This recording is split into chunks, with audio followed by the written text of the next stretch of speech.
responsible education, and if you've gotten this information through Facebook or someone sharing with you, we thank you for taking the opportunity today and the time to just make this part of your day and learn a little bit more about Common Core, what is the background of it, what its intentions are.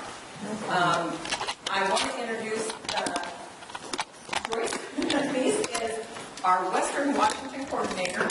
I am the Eastern Washington coordinator. She does more work than I do because she's one of the ones that her face is down in Olympia in front of the legislators a lot during the session. Other members back behind, hiding behind the curtain back there.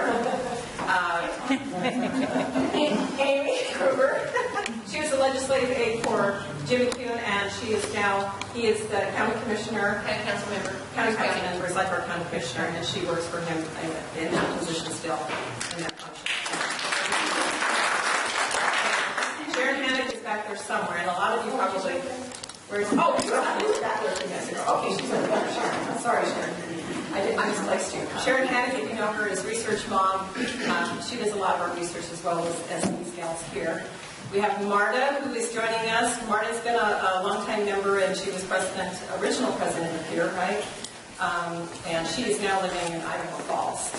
But she is one of the ones, if you get emails through here, she sends a lot of stuff on educational. And Chris is sitting right there. Chris is one of the established members of here. Can I say it that way? One of the founders as well. And we rely heavily on her as well for memory on in the past and tying connections together in this day and age as to what's going on. And if there's teachers in the room, how many teachers do we have that's joining today? No teachers. Okay. How about, you guys, are you like part of the PTA? Is there any part of the PTA? Okay. Parent Teachers Association? Special meetings. Okay, very good. And legislators. We have Harold Hochstetler, who joins us from Moses Lake, who was a previous legislator. And he ran for governor a number of years ago. I worked on his campaign from this end over here. City Council.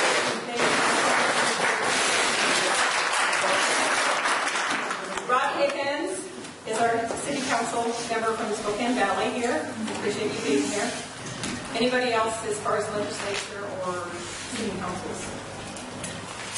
Yes. I'm representing from Parker Valley. I wanted to be here. Very good. Thank you for coming. So gain a lot of information and take it back to them and educate it for us. I mean, we have them as well. We appreciate that. I have Brianne, where are you? Okay. Brianne Trumpery is. Are you curriculum coordinator? Sharon, you if I want to forget it. Brianne Trumpery, anyway, is a mom that got involved because she saw what was happening in Common Core. And she is one of our research gals as well. She's the one who put out the Facebook page. What is your name? We run Washington State Against Common Core on Facebook and Spokane Water Against Common Core. And we also connect with people who run a website, stopcommoncorelaw.com. Okay, thank you. So she's a go-to person locally as well. And we have Lori Rogers, who is our mathematician, who also has the book out Betrayed, if you know Lori at all, if you've been exposed to Lori or not. But do you have any of your information today that you brought with you, books or anything? Okay, so we'll let you put those out. She's a great mind on math. She's going to be one of our speakers today as well. Yes, but I'm not a mathematician. Well, you are in my mind. You put numbers together better than I do. Sorry about that. Okay, all right. And so Sharon Joyce has written out the agenda for today. So we have different speakers on all of these different subjects. And we're going to try and keep them on task and on time. And I guess I'm going to run the timer on here. Okay. So we are also hoping to have our representative, Matt Shea, come in and be part of our meeting. And then he might have a few words to say as well. And at the very end of our meeting, we'll have questions and answers, so we'll open it up on the floor. There's going to be a lot of information that is really thrown your way, a lot of history, techniques that have been used to put this stuff in place. So there's a lot of stuff to collect in your minds and collect on your notes. But, and then we'll also just kind of, you can stay in touch with this as much as you want to keep on top of this information. My husband and I own this facility. We own both the salon up front, and there's some renters upstairs, and our representative, Matt Shane, has legislated aid front rooms from us. And then we own this small event center back here, so we're opening it up to a lot of conservative groups to come in and use it when I can fit it in my schedule. If I don't have something else planned. A pig event, it's a bigger pig event. Spread the word, because we do want to keep this business a very solid business and build upon it so that we can continue to host these things and bring it to the community as much as we can. So I want to introduce two more people that I know. Joanne McCann is right back here. She, at one point, was on the state level, or a state committee woman in our Republican Party for a number of years. And she was also part of CURE years ago. She is returning back to us. Her husband passed away this last January, but she was tied up with him for a number of years. And she's one of our, again, along with Chris, has been part of the family of this organization. So she's a teacher. She's got a lot of information on the history as well personally. And she's just a gem in my eyes. So thank you for being here, Joanne. Thank you. Coming back into it. She's kind of slowly getting back in. We're pulling her in as fast as we can. Behind her is Muriel as well, Muriel's been a part of CURE.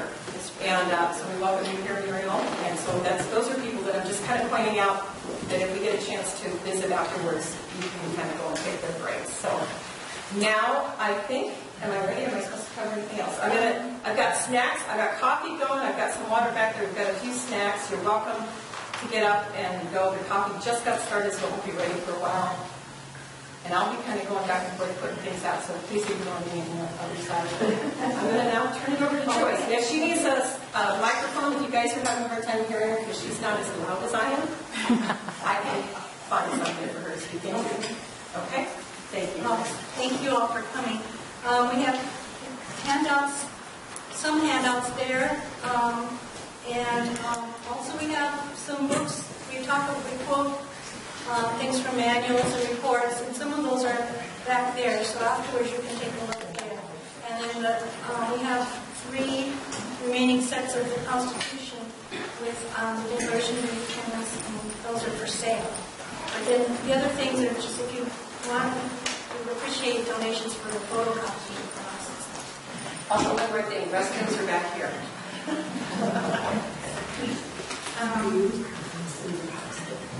I'd like to welcome you all, and you all have heard about the Common Core State Standards. The Common Core State Standards remind me of a movie that I saw. It was a science fiction movie, and I like science fiction, but you may have seen it. It was called They Live. It wasn't very famous, but it was fun. It was about 2 guys who found a pair of dark glasses. And it turns out that when you put them on, the men realized that they were being invaded by aliens. And the glasses enabled them to see which people were the aliens. And also, they could, when they looked up and watched TV, or some billboards would have subliminal messages like, stay asleep, or you will submit to authority. And nobody could see these except the 2 men that had the glasses. And Common Core, the way it has been introduced, reminds me of that movie. There's so much more to it than just the Common Core. And because of that, even if the Common Core disappeared today, all the supporting things that led to the Common Core would still be there, and we would still be in trouble. As you know, first background facts that some of you may know. The Common Core State Standards were developed by the National Governors Association, Council of Chief State School Officers, and that's hard to say, so it's CCSSO. And Achieve Inc., which are 3 tax-exempt, unelected, unaccountable organizations here in Washington, D.C. The standards are copyrighted so that the districts and schools cannot change them, but you can add to them by 15%.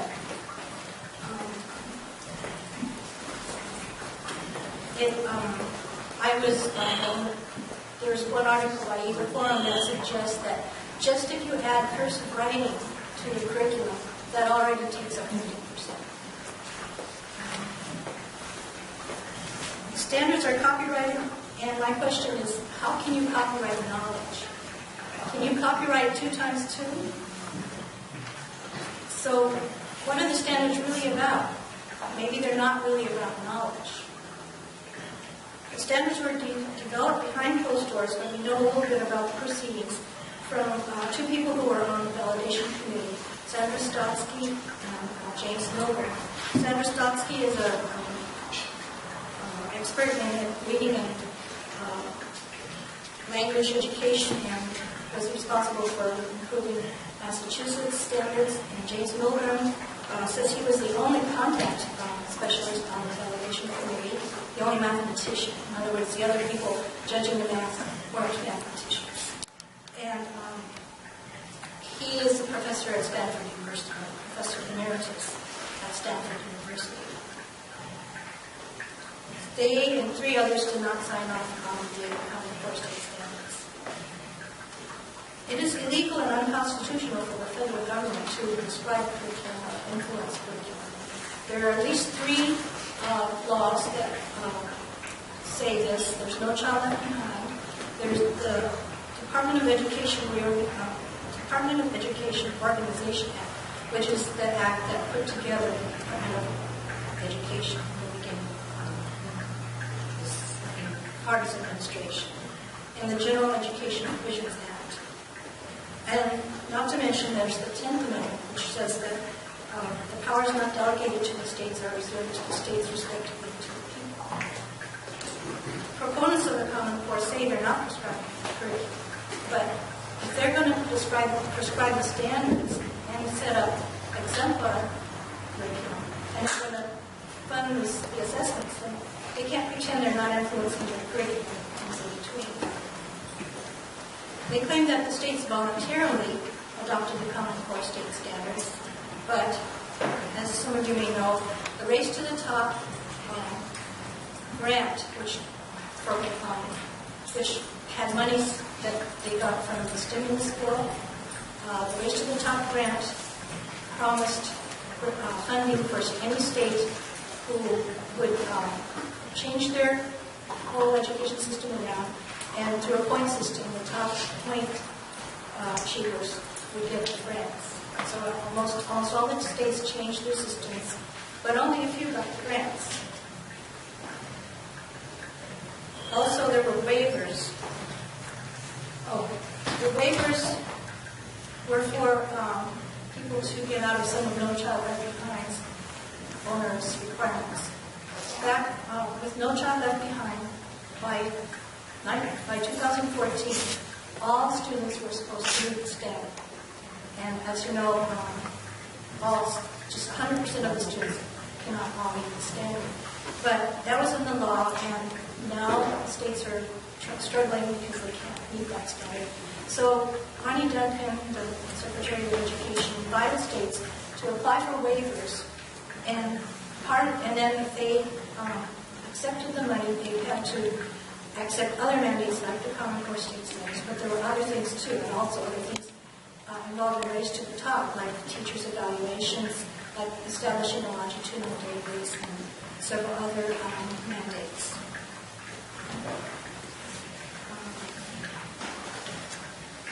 What about the quality of the college and career material standards?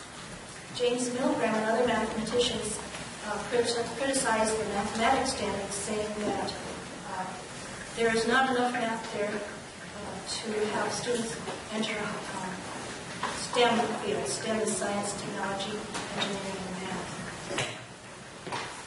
The math standards only go up to Algebra 2 with the smattering of trigonometry. Even Jason Zimmer, who is credited for being one of the three main writers of the Common Core, he admitted that the standards would prepare students for STEM, nor for selected colleges. The quote he said was, "I think it's a fair critique that it's a minimal definition of college readiness." Regarding the English standards, 50% of the readings will be from literature, and 50% will be from informational texts in the lower grades. And then in the upper grades, that ratio will be 70% informational texts and 30% literature. Mark Bauerlein, who was one of the people on the Common Core feedback committee, wrote in the New York Times how dismayed he was. Since he was on the Common Core feedback committee, he didn't expect it to be rolled out this way. And his quote was, "The coming of the Common Core may produce a widespread de-emphasis and devaluation of some of the greatest books ever written in the English language." There has been a concern about students who move from state to state.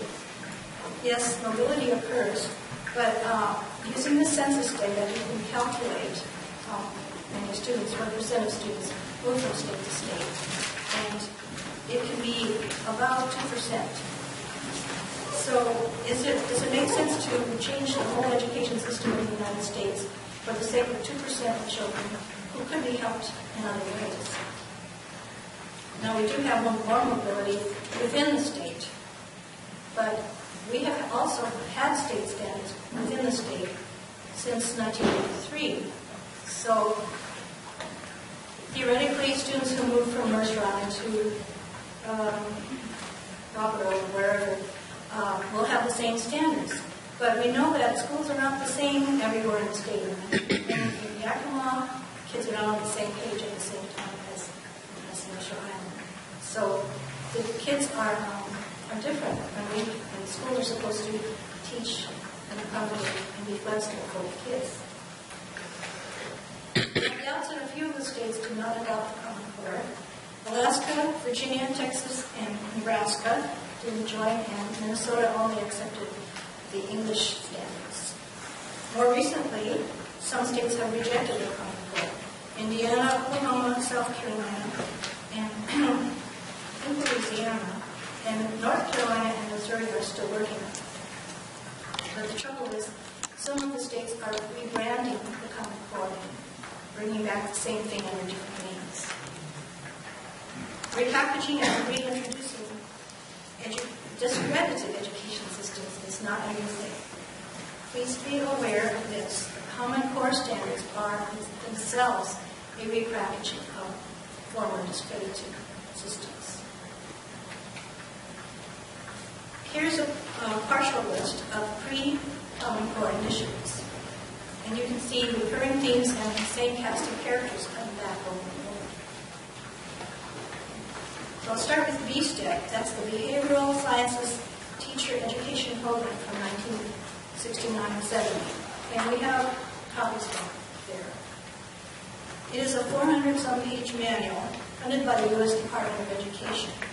And it foreshadows, it's a blueprint of everything that is happening now. It foreshadows it with constructivist curriculum, assigning students, identifying numbers. It says here that students will understand human behavior in humanistic terms. That's page 11. They will teach the distribution of wealth, and there are other concepts. And the manual gets worse from there. It talks about biometric tracking and alternate very bizarre things. Also, we have that on our website, so you can go look it up after this meeting. Later in the 1980s, there were federal grants to spread outcome-based education to all the states.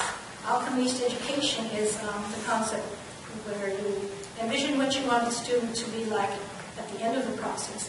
And then you work backwards to teach those things that will produce a child that behaves that way. After outcome-based education became discredited, they went through a number of rebranding cycles and name changes. And for example, one of the names is performance-based standards. Common Core. In 1987, there was Federal Schools for the 21st Century project, and there were grants given out. And even though the children in those schools did worse on their assessments than the kids in the traditional schools, they still worked to try to put that system into every school. In 1991, Governor Ruth Gardner here, working on this 21st Century Education project, had a task force in which Brian Benzel was the leader. Some of you heard of Brian Benzel. They were working on, these are the terms from that document: new world-class standards, a new examination system. In the memo from the workshop, Brian Benzel wrote, all kids will meet the standard. And the memo says assessments would monitor the progress of students and schools and teachers, so that there was the teacher evaluation component in there too. And this was 1991.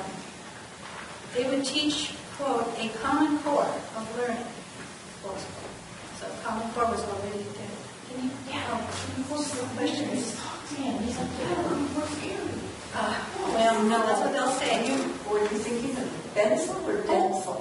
Benzel, B with a B as in boy. Oh, bees. Benzel. That is the It's not, I know when I heard that name, I thought it was, I said, pardon me, what? But it's Brian Denzel's a good guy. it's, I know I got confused too when You wouldn't have been I old heard those two names. That's what I was thinking. So how they would create this, he said, create disequilibrium. We are in crisis. The public does not recognize the crisis in education. What can tell them that the system is in serious trouble? So, in other words, create a crisis and then use that. In 1993, the legislature passed House Bill 1209. Randy Dorn was the prime sponsor of that bill. You may have heard of him. Now the superintendent of public instruction. This was to improve education, but education has not really improved. We have graphs comparing student scores from when we used to give the Iowa test and the WASL concurrently. The scores on the Iowa test were level, but the scores on the WASL kept improving. But now they don't give both tests, both assessments. What really happened then was not improvement in education, but keeping your eye on the ball or using your deceit detector glasses. What happened was that control over education was taken away from the local districts and put in Olympia. So there was a weakening of your local school board. They can say, well, I can't do anything about it because that curriculum was decided on Olympia. At the federal level, the National Governors Association, at the conference of theirs in 1989, they invited Shirley McCune to be the keynote speaker. She, at that time, was the senior director of the federally funded Mid-Continent Regional Education Laboratory. She promoted the social change function of schools. She said, we no longer see the teaching of facts and information as the primary outcome of education.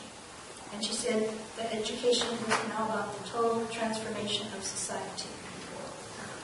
The National Governors Association, which invited her, as you know, is one of the developers of the Common Core. When Shirley McCune later came to our state as the assistant superintendent, she helped write the essential academic learning requirements. In 1992, Mark Tucker, the president of a group called National Center for Education and the Economy, wrote a cradle-to-grave, and that's his term, cradle-to-grave human resource plan in a policy paper and also in a letter to Hillary Clinton. It outlined a planned workforce system and changed the concept of education from teaching information to being a workforce development system. This school-to-work plan was put into a book called SCANS Report, and we have a copy of that here. SCANS stands for Secretary's Commission on Achieving Necessary Skills. And the secretary that is mentioned is the Secretary of Labor, not the Secretary of Education.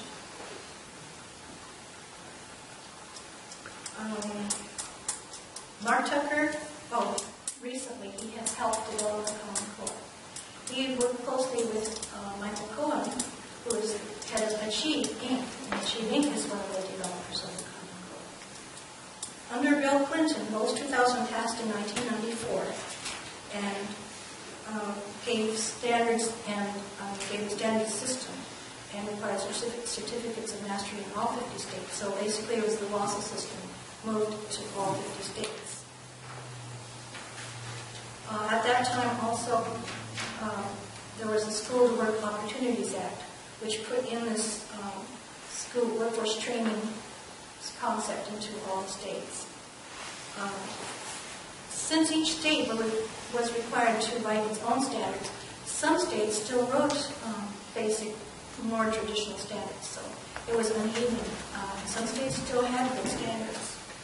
And uneven meaning not all the standards were affective or touchy-feely. In 2001, the emphasis on assessments ramped up with No Child Left Behind, and children were assessed to see if they met proficiency, and that led to the situation we have this year with the necessity for waivers. In the background, Bill and Melinda Gates Foundation was funding Achieving, the National Governors Association, and the CCSSO. In 2010, Race to the Top funding induced states to adopt the Common Core, but the standards will only prepare kids for a low level of college and a low level job. College and career readiness is a rebranding of school to work. You can see how today's Common Core is just the grandchild of all those programs that came before.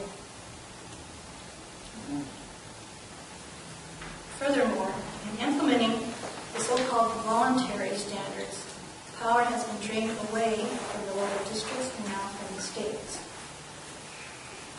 The issue isn't just what's in the standards.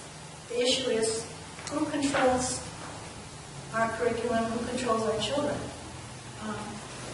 What control should the government have over our lives? Do we have a government of the people, by the people, for the people, or do we have a human resources development plan with standardized assessments to see if we all fit into a common mold? And what is the purpose of government? Is that, do they have us or do we have them? And Sharon will talk more about assessments later. But just be aware that assessments are not standardized tests.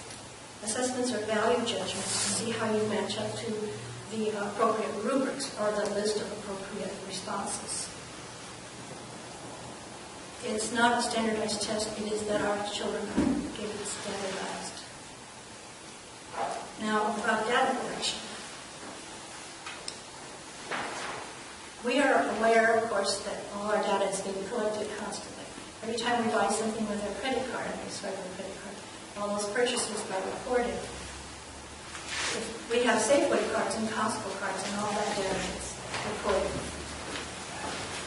And we also give up information freely on Facebook and other social media. But I'm old-fashioned and I remember when things used to be more private. In some schools, some students are required to submit their essays into websites like Turnitin.com, which collects all the essays and compares them to previous essays and makes sure that there's no plagiarism. But then they keep the essays. What happens to that data? It's just being kept there. Turnitin claims it's complying with FERPA, the Federal Education Rights and Privacy Act. But that's no longer a comfort because of the changes in FERPA. There will be more about that later. There are other companies besides Turnitin.com. The push is for everything in schools to be recorded in computers. And some of you may have seen those YouTube videos where the student takes his quiz on the computer, he takes the state assessment on the computer, he does his essays on the computer, he writes the spelling words right onto the computer. And then the computer will grade the spelling of that word and spit out a lesson plan or a little remedial lesson in case it's wrong. the word, in case the word was spelled wrong. The teachers can input the grades directly, they can keep track of attendance directly into the computer. They can produce lesson plans, report cards, transcript ready data. They can write personal observations and put that in the computer. And think about this, so where does that information go? How long does it stick around? Who can see the record? To whom is or with whom is the data shared? And can it be hacked? Can the parents see what's in there? It's a new era. All these capabilities existed before the Common Core. If you don't like Safeway's data collecting, you can shop elsewhere. But education is mandatory, and most people use public education. If you use a private school, it depends on whether your private school has voluntarily decided to use the state assessment or not. And if you're homeschooling, you may be safe for the time being. There are an amazing number of initiatives and laws designed to collect data from you and steer your behavior. And most of them, or many of them, predate the Common Core. And these are just some. There's so many. First of all, the No Child Left Behind Act of 2001 required extensive data collection, but that was at the macro level, not at the student level, the individual student level. There's the Education Science Reform Act of 2002, where the National Center for Education Statistics had the authority to set up voluntary guidelines for states to collect longitudinal data. This led to the CCSSO initiative called Common Education Data Standards, and they work to define a common set of education data standards that every school should be collecting. And they have 10 recommendations for states, such as link the data systems, build data, state data repositories, create progress reports using individual data to improve student learning, and develop a P20 workforce research agenda. Now, it used to be K-12, but then they started to say P20. Then they started to say P20/W, meaning workforce. And now the P is starting to mean prenatal.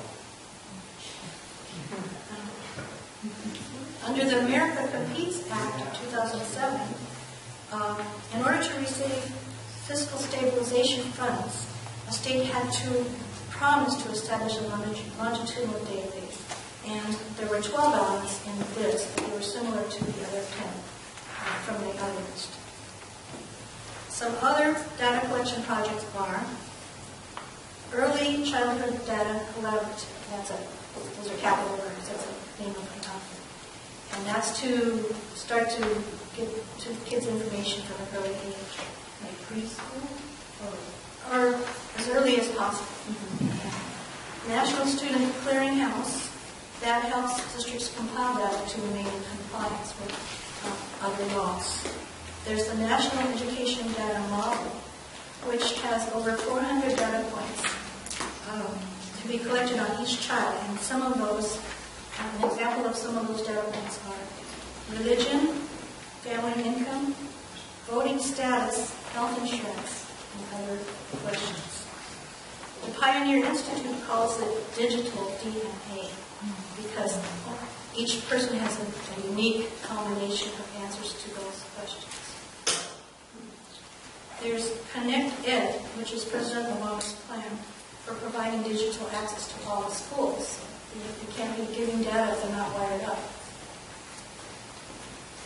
There are also private programs such as in Bloom's InfoCloud, but luckily they had to fold up because their main market was New York, and the New York parents caused an uproar because they didn't want their kids data. And there's Blackboard.com, there's Pearson, of course that's a big player. Federal law prohibits the Federal Department of Education from maintaining a student database. But if every state had an identical database, and then That's almost like a national database, but they can claim they don't have. The longitudinal data collection system for Washington State is called CEDARS, Comprehensive Education Data and Research System. There's so many acronyms in this. They have a long list of coded elements. Formerly, FERPA, the Federal Education Rights and Privacy Act, could protect us, but they recently made changes unilaterally without Congress's help or passing any laws that made data sharing more easy. That people could designate other people, school districts and officials that collected the data could designate that other people could have access to it. And also there are no boundary lines, so data can be shared across state lines or even international lines.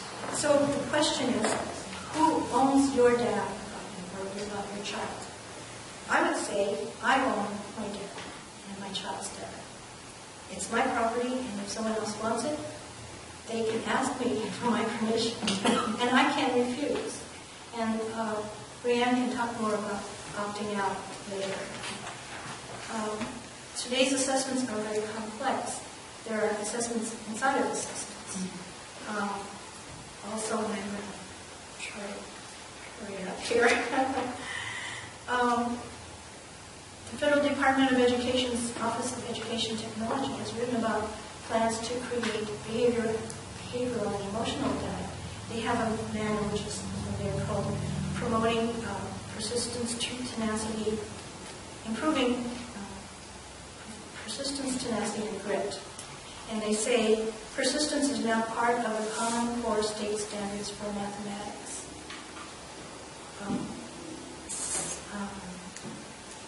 Some digital learning platforms are including in their system a kind of encyclopedia or like a Wikipedia for schools, so that if you want to look up a concept, you can find the answer or the definition all aligned with the Common Core.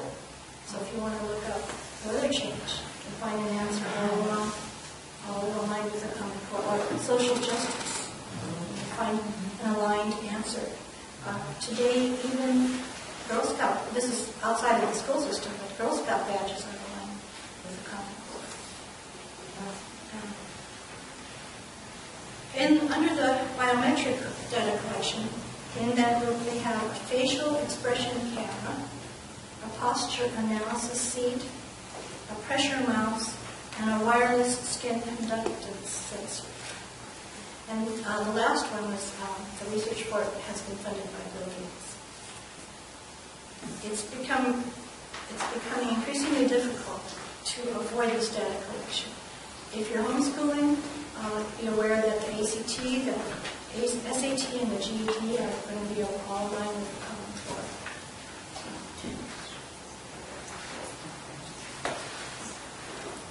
This data collection is good news for software companies and curriculum developers. They have full employment writing curriculum for the Common Core. Especially if students are failing, it's an even more to fix them. Bill Gates himself has been caught on video saying what a boon this is for developers of educational materials. Why all this data gathering? There's no proof that gathering more data will result in better educational outcomes. Then that's assuming that that's what they wanted.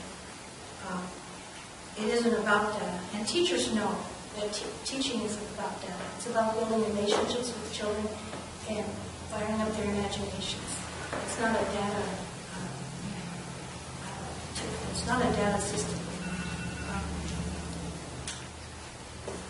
What really is happening is that all of us are getting put into a big database, and it's a workforce development plan and a life plan for all of us. The self-appointed leaders will manage the population for our own good, because the country can't run if we all pursue our own dreams in a willy-nilly way. But I submit that doing what we want in a willy-nilly way is called freedom. And so what we really need to figure out is how to maintain our freedom. So now... You want to take 2 questions while Sharon says that? Okay. Please. Okay, are there questions then? Good job. Just want to let you know, each one of these concepts can be a whole 2-hour speech. I mean, it's really deep, so there's some material there on our website. Yes. I do have a question. I'm wondering what it means that Washington has lost our No Child Left Behind neighborhood. No one's really been able to explain to me what that means. Well, in No Child Left Behind, students didn't meet proficiency, then they had to spend money to provide alternate ways of bringing their child up.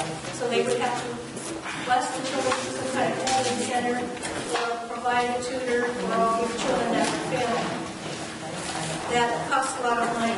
So, like getting the waiver, they could we would not have to do it, and they could use that waiver for something else. But losing the waiver, then they have to comply and bus those students to whatever it is. But I would say that we shouldn't be getting feds of government in the first place. So, I mean, it's too bad that it's an impossible demand to have 100% of all children be smart. But we shouldn't even be getting any federal dollars in the first place. So that's kind of maybe a dream right now, but we really should get ourselves out of accepting federal money. It was it, yeah? Can I add to that a little bit for clarity? And I'm Wendy Watson. I'm the Secondary Curriculum Director for Spokane Public Schools. So think of it like this in terms of this pot of money that was out there that we used to have more flexibility with to be able to lower class sizes and hire more teachers. Now we don't have flexibility with that money. And so now because we have to do transportation, think of it as being stuck over here in this pot that you can't touch at all.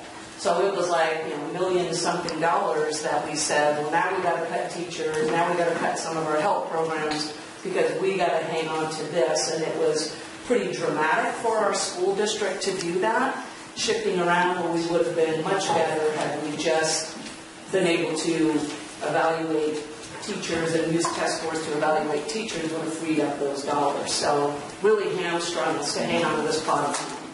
Good, right. The thing about using data to grade teachers, though, is that this smarter balance assessment has never been used before. It's an assessment that has been piloted, and we don't know if it's valid or reliable. Does it even space?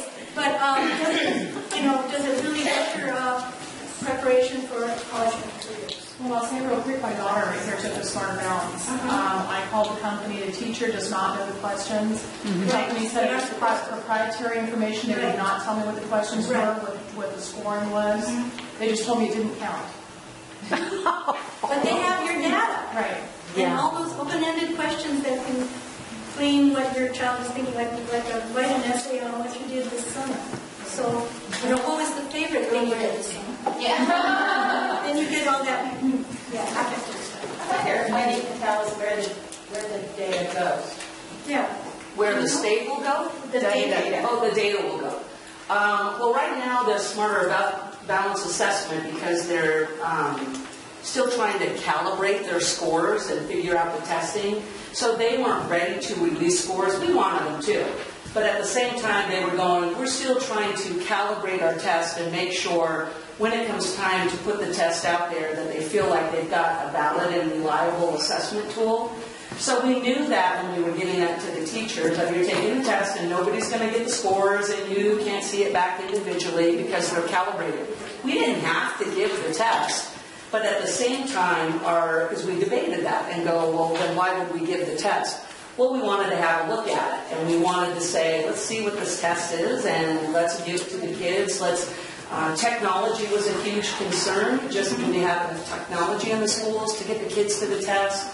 So we have to start preparing for it. So the first group of kids that have to pass that test, are our current 8th graders. So the incoming 8th graders, and my daughter's a 7th grader, so she'll have to pass that test.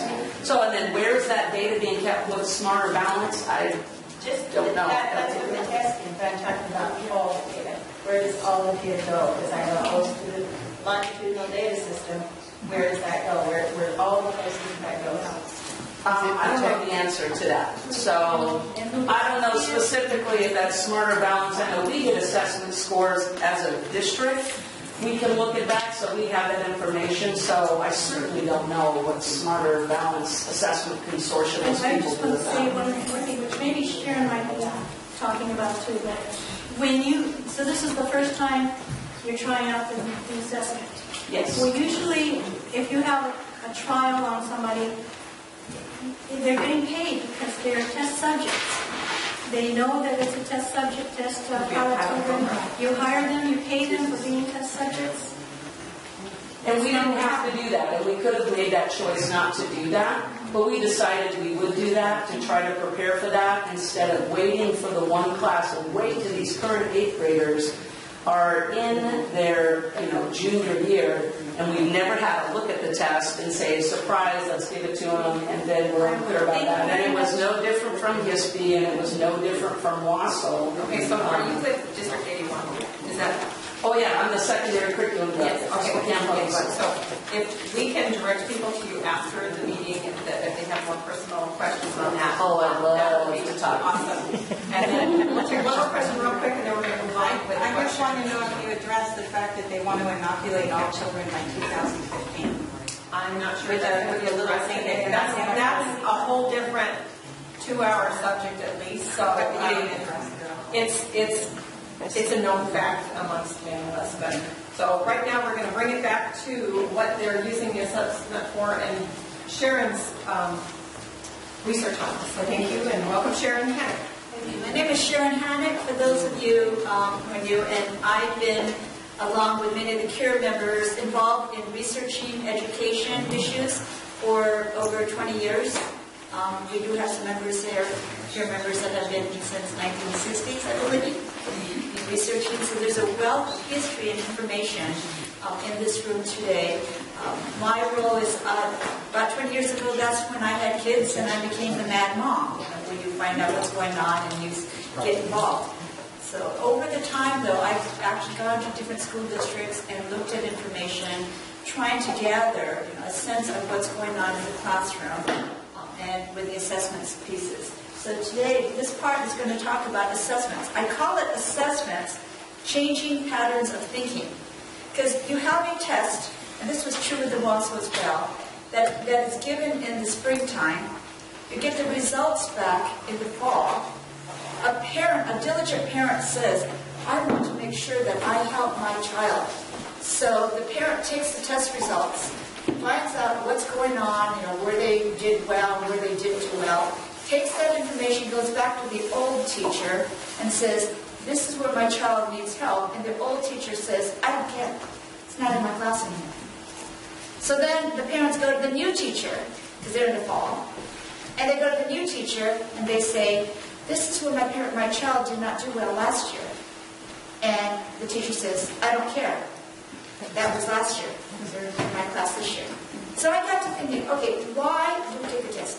I looked at the Iowa Test of Basic Skills that my children took. I looked at the diagnostics. I looked at the PSAT test, and I looked at the diagnostics, so that I could see where my child did well and where they needed to do more homework. It helped my child succeed the next time around. But with these tests, whether it's the WASO, the high school proficiency exam, the measurement student progress, and now the Smarter Balance, I'm wondering, what kind of diagnostics do you get to actually help remediate the child? What I'm hearing is that the school is judged. And as a whole, the school knows whether they've done well or not. So if your child did not do well because the school as a whole did not do well, then maybe they would have to take certain kind of remedial measures. Now, if your child didn't do well, what I've heard is they get extra homework in certain types of textbooks, which I will be showing you. But really, I'm wondering, how well is it to actually help that child, that specific child, get on board to progress in knowledge? So that's why I'm thinking maybe something else is going on. In fact, I've heard parents that actually looked at the measurement student progress, the current test right now, and they found errors in the scoring, and they were told it doesn't matter. It only matters if it's a high school proficiency exam. Something accuracy doesn't count in the scoring. So what I'm sure already that we have a system of education. And some people say, oh, you've got Common Core. It's just a set of standards. Don't worry about it. Well, I just want to point out historically that we've had this system called performance-based education where we've had a set of standards. And every time the standards changed, we had a new test. And when those tests changed, we had to teach to the test. So I call it 1, 2, 3. You have a set of standards, you have a new test to go with the standards, and then you're changing and you're tweaking not just the textbooks and the curriculum, you're tweaking the way you teach. It's called pedagogy, methods of teaching. So there's this 1, 2, 3 step process. It first started in 1993 with the WASL, and with the ELRs, the Essential Academic Learning Requirements and the Forward Learning Goals. Once we changed these standards, you had a new test called the WASL. And then you started seeing changes in the curriculum for teaching to the test, and changes in the methods of teaching. Then the next big change was 2008, when we had a new math standard. Well, when the new math standard came up, that was also coincidentally when Randy Dorn, we had a new superintendent, but we saw a completely new set of testing systems, including end-of-course testing, which was to test the math knowledge. So it kind of matched what the new standards were for math, which was based on more rigor in knowledge. Then you had more changes on the textbooks. The third change came with Common Core. So now we have Common Core. We have a new test called Smarter Balanced Assessment Consortium, SBAC. And we're probably going to see new ways of teaching. In fact, they're saying no more literature. We're going to have more text and more scientific and fact-based literature. No, we're not going to read fairy tales anymore. And that's what we're being told with Common Core. You're being told all these things. So I'm already seeing a potential change in the textbooks, the curriculum, what they're teaching, and how they're teaching. A question that kind of came to me is, as you see these changes, you change the standard, you change the test. So if we are testing 2 + 2 = 4, then why do we need a new test every time we change the standard? If the standard is based on knowledge and the input and understanding of knowledge, why do we keep changing a test? Does knowledge change? Or maybe the test is not about just testing the knowledge. And that's where I want to reach out. I believe the test is more than just do you know your numbers and formulas. There's something else going on and added to the test. Sure, and the thing they tell you is higher standards. Oh, these are higher standards. Have you heard that? Yes. So, the next thing is to talk about then, what are we dealing with? This word, we hear the word test, we hear the word assessments. And I just want to make a point that there are two, these are technical terminologies, norm reference test and criteria reference test.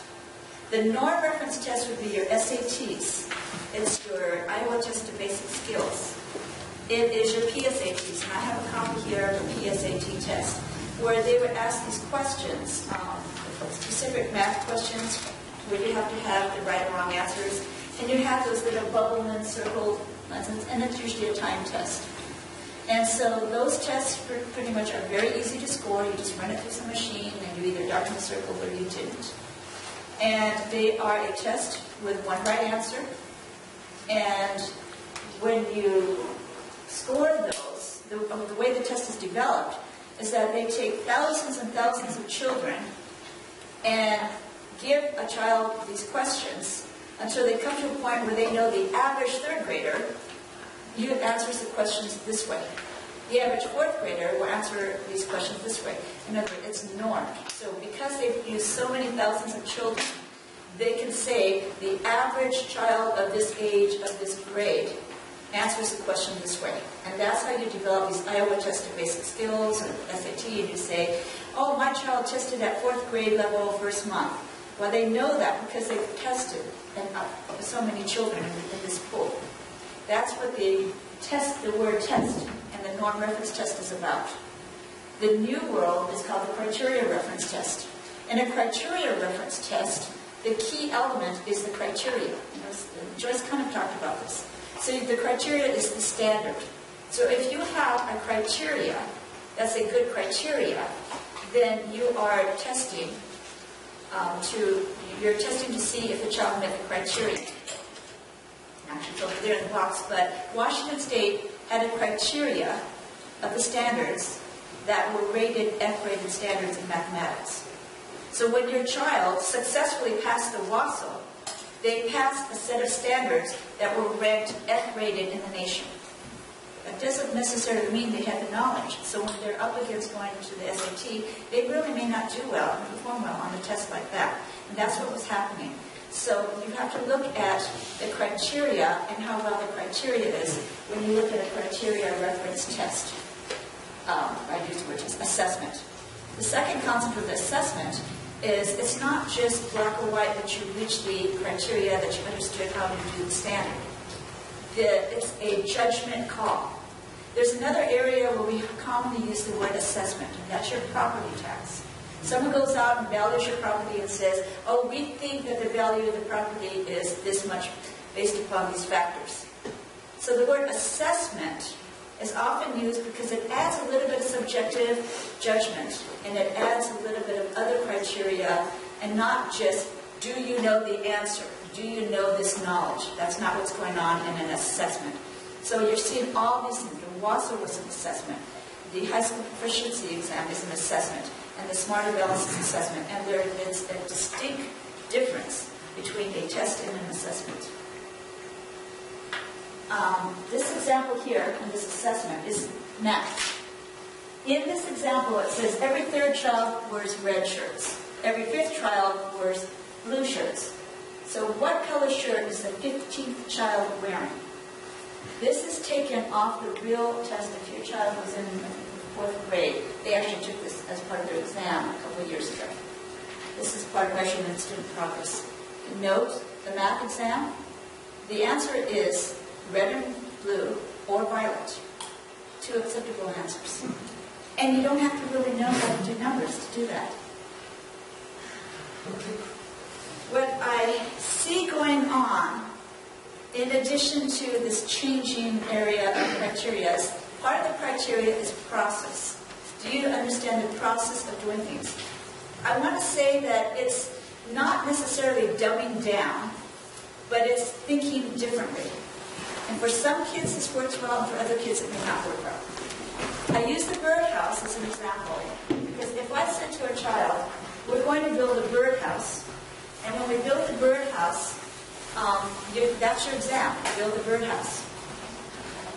If, when I say build a birdhouse, that I asked you that question in the 6th grade, and in the 1st grade, you just looked at different kinds of birdhouses. In the 2nd grade, you looked at patterns of birdhouses and learned how to cut out patterns on papers. And in the 3rd grade, you learned the tools of sawing and actually cutting wood. And in the 4th grade, you learned about different ways of nailing, of gluing, different ways to put things together. And in the 5th grade, you learned how to do the dowels, and the fancy cutting of the wood and the roofs. And in the 6th grade, you learned how to finish up painting, varnishing, all that. And then we said, here's your exam, build a birdhouse. Well, you can look in the toolbox of your mind, and you know that you learned all these steps along the way. And so you're ready to build that birdhouse in the 6th grade. But what if in the 3rd grade they said, build a birdhouse? And you have to look into the toolbox of your mind and say, what things do I need? What things don't I need? And they may even on the exam, as problem solving, give you a list of things. Do you need a piece of wood to build a birdhouse? Well, yes. Do you need a tire iron to build a birdhouse? Well, no. Do you need to have a saw to build a birdhouse? Yes. Do you need a peanut butter sandwich to build a birdhouse? No. But that's problem solving. To know what things that you might have to include when you build a birdhouse, and what things you don't have to include when you build a birdhouse. I've seen that on some of the testing, the assessment situations. So just kind of think this goes a little bit more complex than just answering a simple question. You have to look into your minds and you have to know, did I master addition, subtraction, and multiplication so that when I get this complex problem, I can do it? The thing what's also happening is that maybe we're not focusing enough on those little skill sets so that by the time they get to this complex problem, they can't do it. And I believe that's part of what's going on. So that when I was in Idaho, and I went to a State Board of Education of Idaho meeting on Common Core, the State Board of Education told all the superintendents that when you take this Smarter Balance test, this is a quote, that the Smarter Balance test, English Language Arts, is not about grammar, punctuation, and spelling. That the math test is not about math. That it will have more than one right or wrong answer. And that when you take the test, expect your kids to score 30% less. And around the nation, anyone who's taking the Smarter Balance test is told, your kids could score 30% less. The superintendents are being told that, I believe, and that the teachers are being told that. But my question is, who's telling my kid? I have a kid that's an achiever. He scores 95%. If he scores 90, he feels bad. So is anyone telling the kids that when you take this test and they actually start giving scores back, you may be scoring less than you thought? Is anyone telling the parents, expect 30% less, so that when your kid comes home with a 65%, it doesn't mean they played too much video games. It means that they could still be at the top of the class. Now let's also look at the teachers. The teachers are being graded on this test.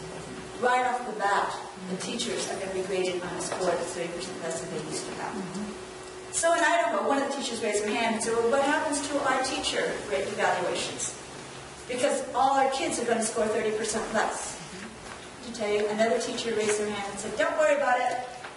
If we're all graded on a curve, we're all going to drop 30%, so it's okay. That was it. Well, I also raised my hand and I said, gee, I'm from Washington State and I'm visiting Idaho. And it sounds to me that your test is very much like the WASO. And the answer I got was, perhaps the Smarter Balance assessment was awarded to Washington State because they're the only state that knows how to do it right.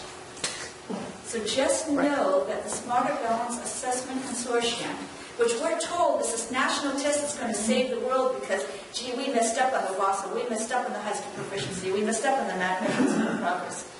So we have this great test called Smarter Balance, and it's a national test, federal funding. Well, the people writing the test is right here in homegrown Washington State. And they have such fine schools. So I'm going to give you another example of Smarter Balance testing. This is from the Smarter Balance website. We have Ben's Guide to U.S. Government for kids as part of the reading assignment. They give you a reading assignment of Ben's Guide and a reading assignment of George Mason's Objections to the Constitution, written in October of 1787. The child, 10th grade child, reads both assignments, and the question is, which one is more relevant? The answer, objections to the Constitution. After all, that objections to the Constitution was written at the time the Constitution was written. So this must be a better answer. So that's kind of how they're going to condition the mind a little bit. It's not necessarily questions about history. It could be questions about something else.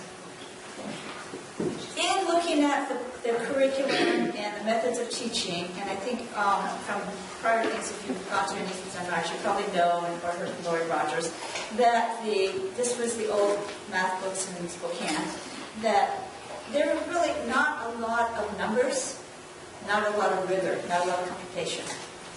So as you look through the changes that are going to happen, that I believe will happen, is you're going to see that the flow of numbers, the language of numbers, the formulas to get to the exact answer, that's not going to happen a lot. You're going to see thinking about the numbers, drawing pictures about the numbers, thinking about multiplication, visualizing 3 rows of 4 things, not 3 times 4.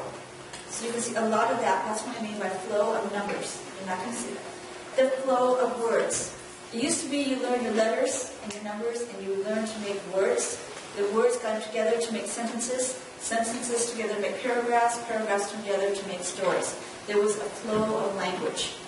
What I see sometimes is you may say, okay, we're going to read the story and pick out all the words that are adjectives. So the child is going through, here's an adjective, here's an adjective, here's an adjective.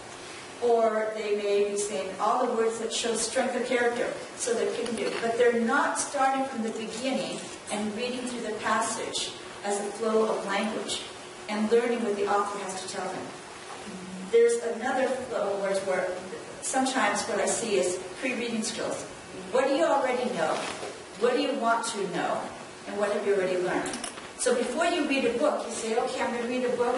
It's called Kaleidoscopes, Hubcaps. So what do you think the story is going to be about? Write 5 things that you think the story is going to be about. Then when you read the story, at the end of it, you say, which of the 5 things did you get correct? So the child is now reading the story and picking and choosing certain things that they want to remember because it fits their predetermined questions. They're not reading the story just to learn what the author has to tell them and the rich descriptions and all the identities of the characters. They're not absorbing that because they've already predetermined this is what I want to learn from reading. So kind of watch for that. Look inside the books, and then of course we always have the political correct. There's some books that have strong Islamic content, which is not in itself bad, except that one of the books I have here, 5 chapters on Islam, and the comment on Christianity is Jesus was persecuted for being a troublemaker. Okay? So that's one of the books that I have. And math teaches the discipline of applying logic to come to an answer. You're disrupting the character building. When you don't have answers over and over again to problems where you do repetition to the correct answer, you also lose discipline of the mind. It's a character trait. You don't have the logical flow of cause and effect, and you don't have absolute answers. The last comment I want to say is teacher evaluations. There are some teachers that are being told you have to draw information out of the student, not stand in front of the room. Called direct instruction is standing in front of the room, telling the child information. The opposite is constructivism, where you draw the information out of the child and have the child construct their own methods of doing that, construct their own methods of modifying. And I have some more examples of that. You can talk to us more if you want some things. So in the constructivism, though, teacher evaluations, some of the teachers are being told that you have to teach constructivism. One of the methods is Danielson method, or C.L. Marzano and Danielson. But a lot of them focus on having the teacher not pound information to the child's head, but to stand there and guide the child to the information, drawing the information of what the child already knows, and helping them come and do the process of whatever you're doing, algebra, division, whatever. So those are the things, and just while we transition to the next speaker, these are some resources, so I'll put them back up later on. Websites that you can go to for more information.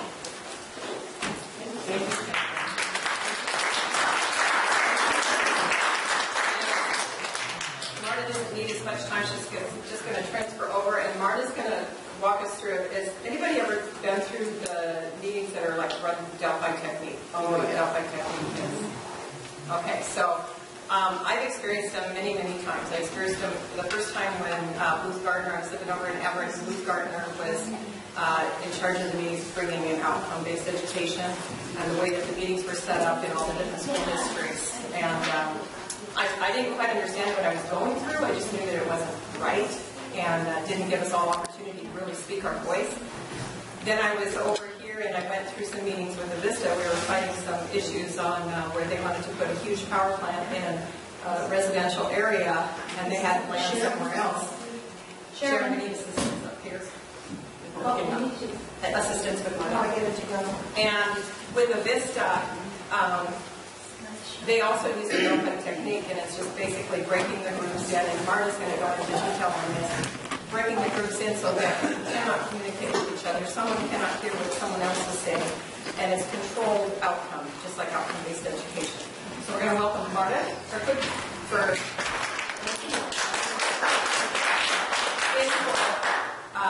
leading us into the next session. Thank you. Good afternoon. Well, you've noticed I have titled my talk, Consensus is a Powerful Word. How to recognize and counteract group manipulation techniques. So, let's get right at it. So what is consensus? Well, the dictionary definition is general agreement, concord, unity. But the practical definition really is organized peer pressure. Yes. So some of the other names, consensus decision making, the Delphi technique. There are some subtle differences between those two. Consensus decision making is something better described for small group meetings like learning improvement teams, things like that. Delphi technique is more for larger group things, and they both use the Hegelian dialectic process. So why do they use it? Well, short answer, it works.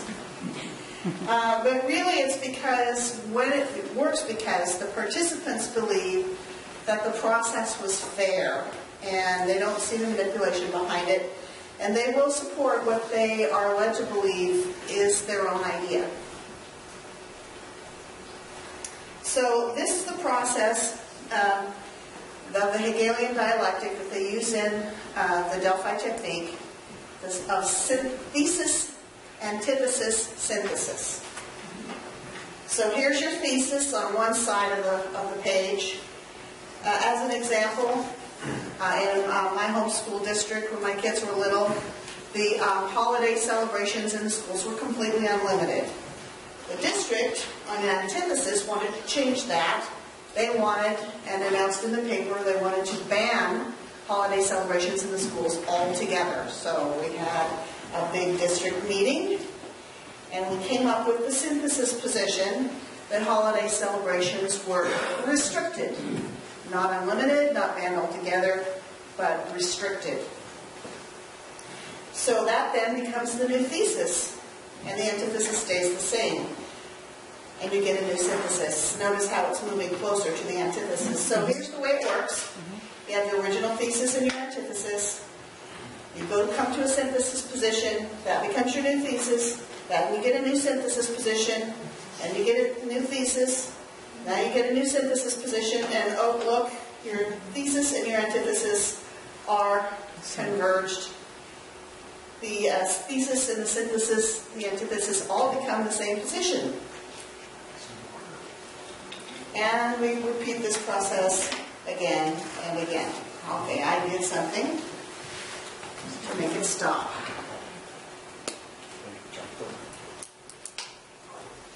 Jen? I hit a chord and it knocked it out of the slideshow. Knocked it out of the slideshow? Yeah.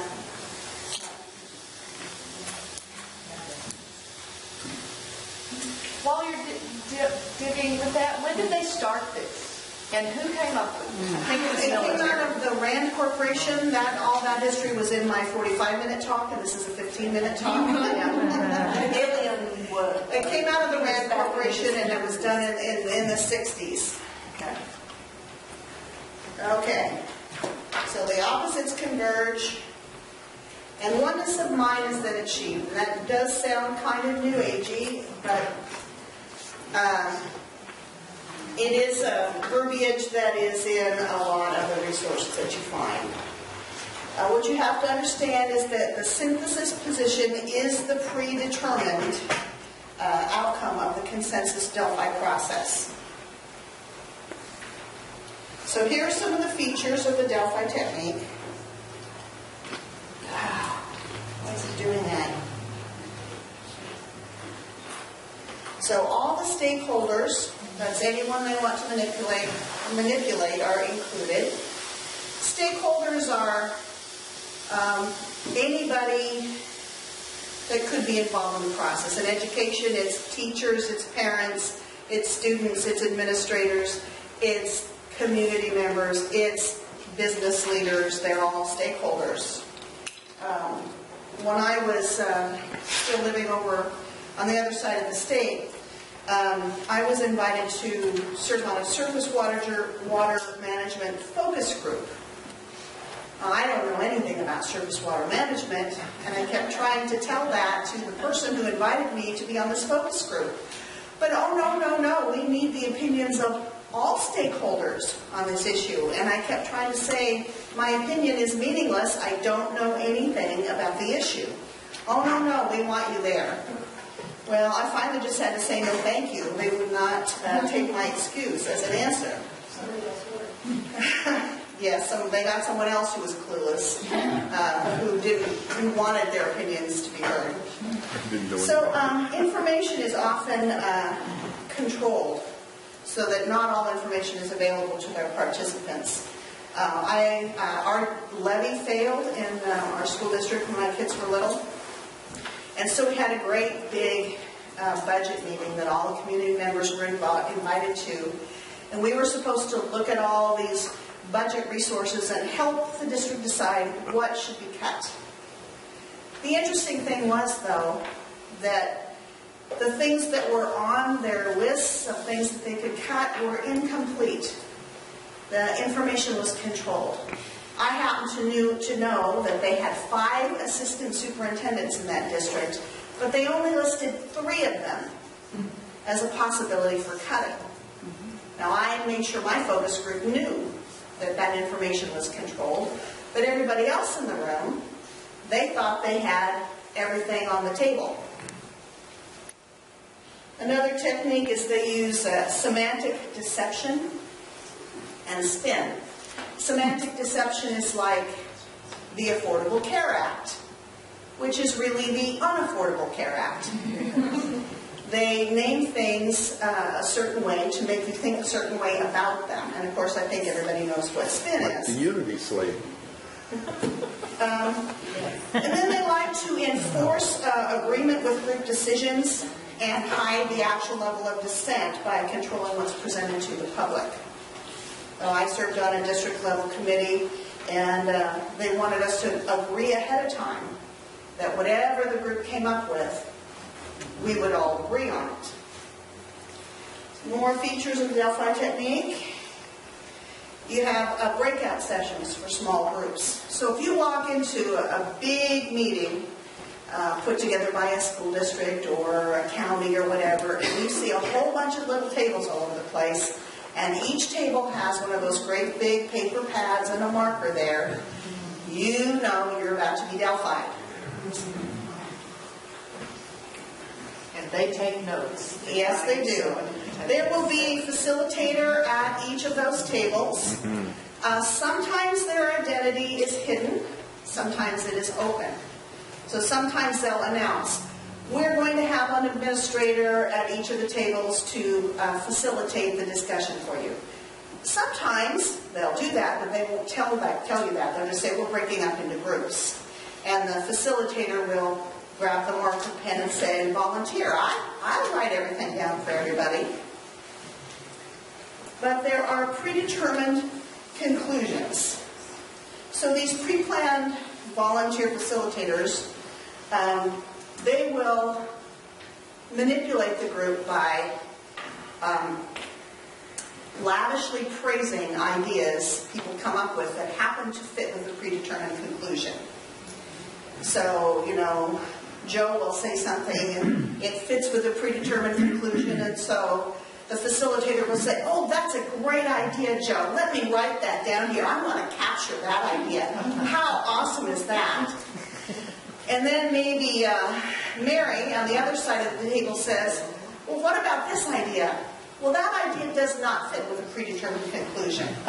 So the facilitator will say something, oh, well, that's really interesting, and then divert the discussion to something else. Now, unless the person is persistent and says, you didn't write down my idea, the idea does not get written down at all. And then, if the person is persistent, the next technique will be to try to write down the idea in a way that doesn't exactly capture the idea and fits a little bit more with the predetermined conclusion. Yes? I'll give you a good example of this recently.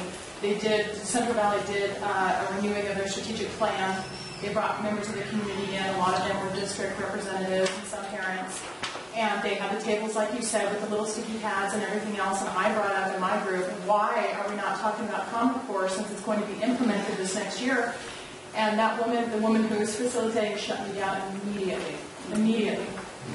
Yeah. You're a rouser. Yeah. Yeah, the facilitator controls what gets written down and how it is phrased. So if Mary over here is persistent and says, you didn't write down what I said,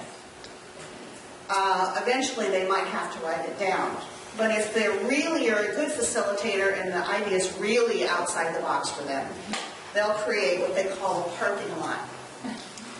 You know, that's such a great idea, but it really doesn't fit with our discussion here. So let's write it on this separate sheet of paper, this parking lot. They even label it parking lot, and they rip it off the easel, and they tack it on the wall next to your table. So it's there, and you can see it, but it's off to the side. It's the parking lot, and you want to be really clear about this. This is not valet parking.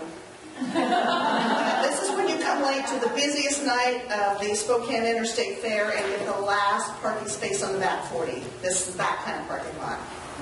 It's hard to find, and you will never see it in the final results that are published to the public. Okay, we also have manipulation of group members to make dissenters appear foolish or hostile. So if the facilitator can manage to make Mary look foolish, it will undercut all of her ideas. And if she can make Mary mad and Mary lashes out at her and becomes hostile, all of a sudden the facilitator's the victim. And everybody is on her side and against Mary, the hostile person. Also, you will notice that they keep careful watch on all dissenters, particularly at breaks time. And they have spies all over the room, and they watch who talks to whom.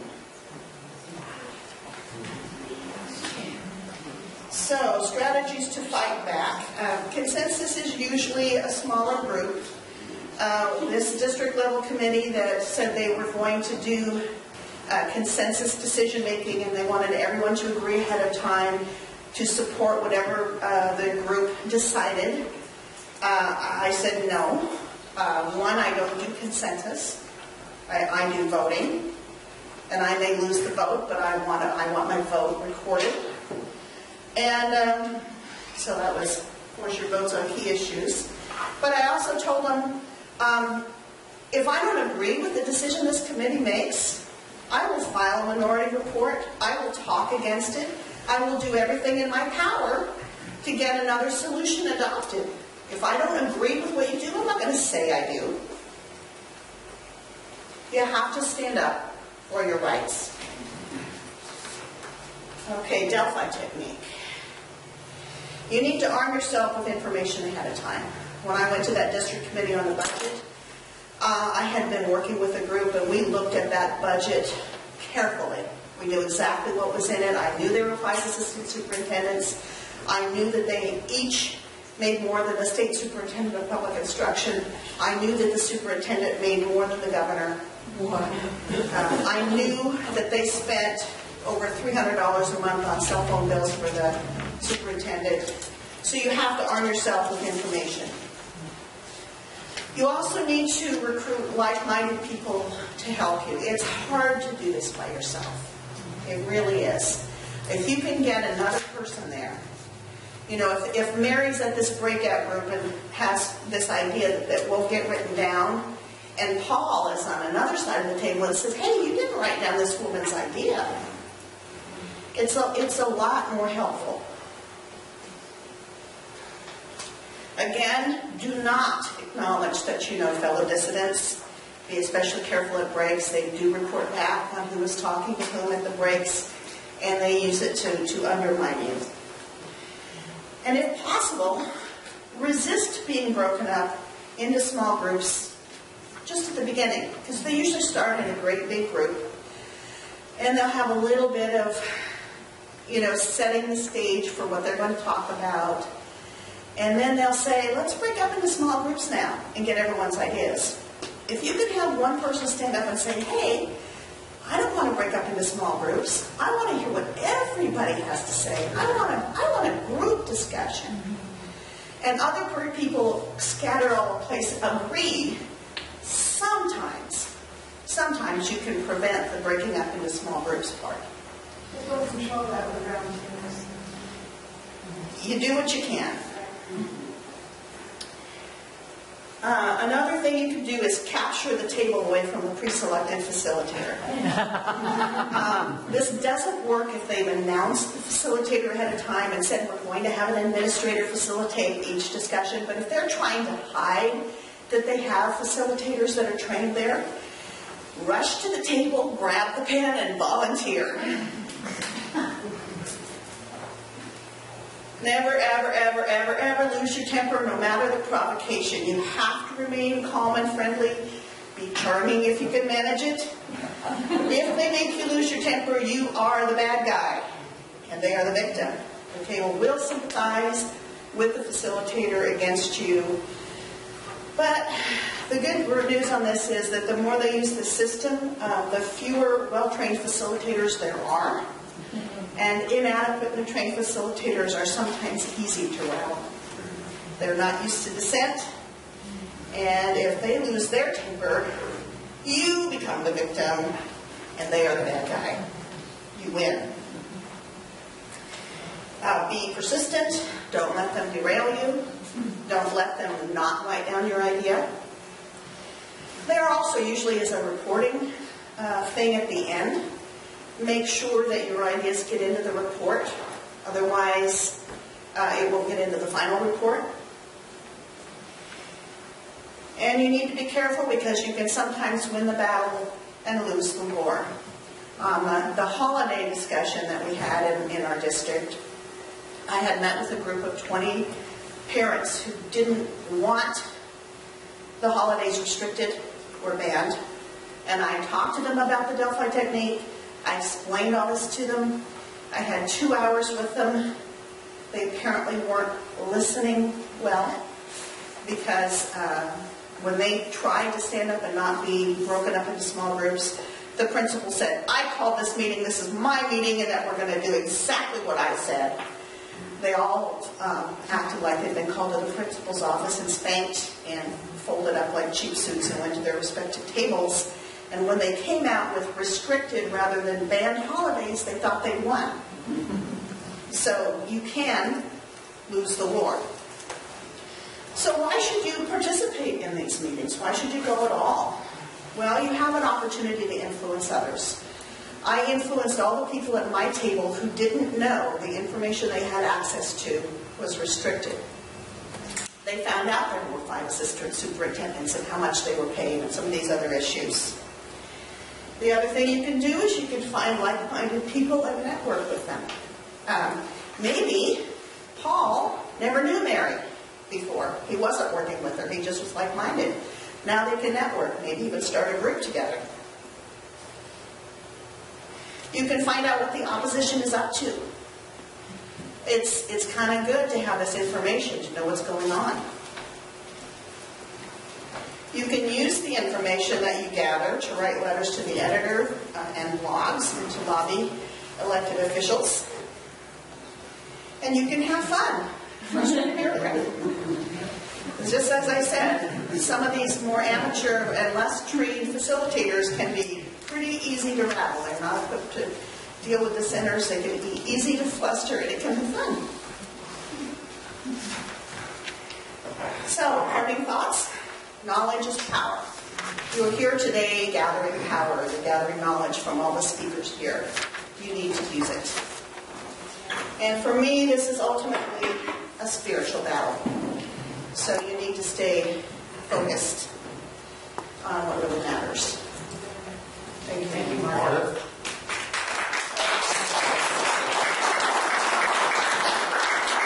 Just give you an example of bringing your friends to the meeting. We had a dissolved solids meeting at Moses Lake, and this thing about break up in small groups came up, and I said, is that?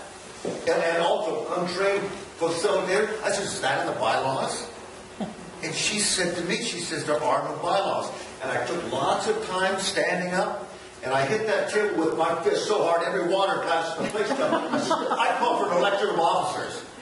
And she says, huh? And I said, I call for election of officers. This meeting is illegally constituted. I don't want to sit in prison with you or anybody else. I call for election of officers. But I had brought my friends.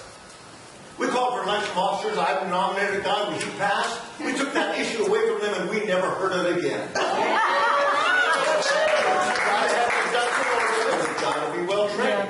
Okay, one more, and then we're going to move on. Excuse me. No, you're great. Thank you, Carol. It was very interesting that in District 81 there was a cooperation between the union and the district, and we were all supposed to do this whole thing. And the final point was, if you did not agree, you could be gotten rid of from that school because you didn't cooperate. And they did.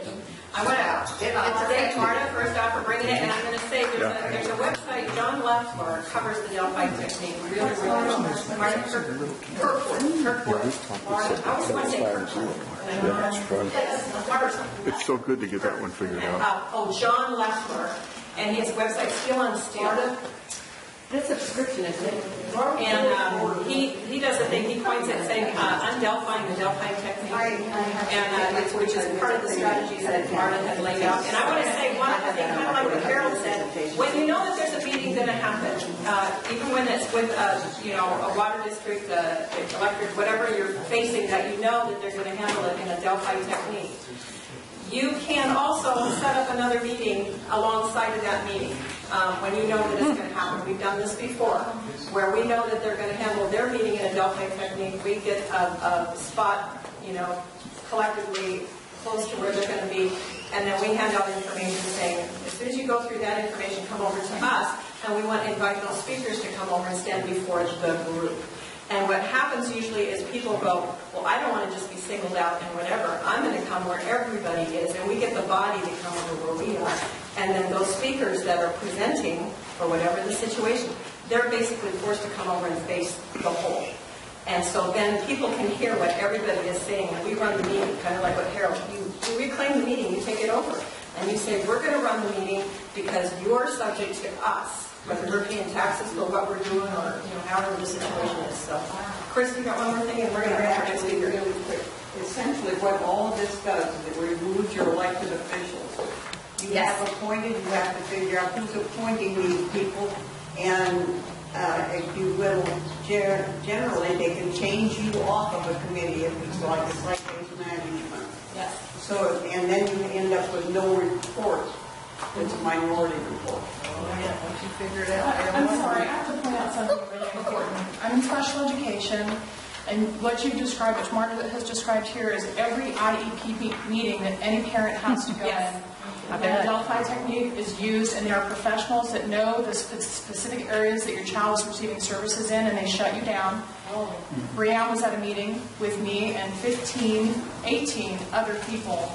And it is very hard to stand up and try to take control of those kinds of meetings when you're fueled on emotion because you want services for your child that you know that they're getting tax dollars to use for your child that they are not using for your child.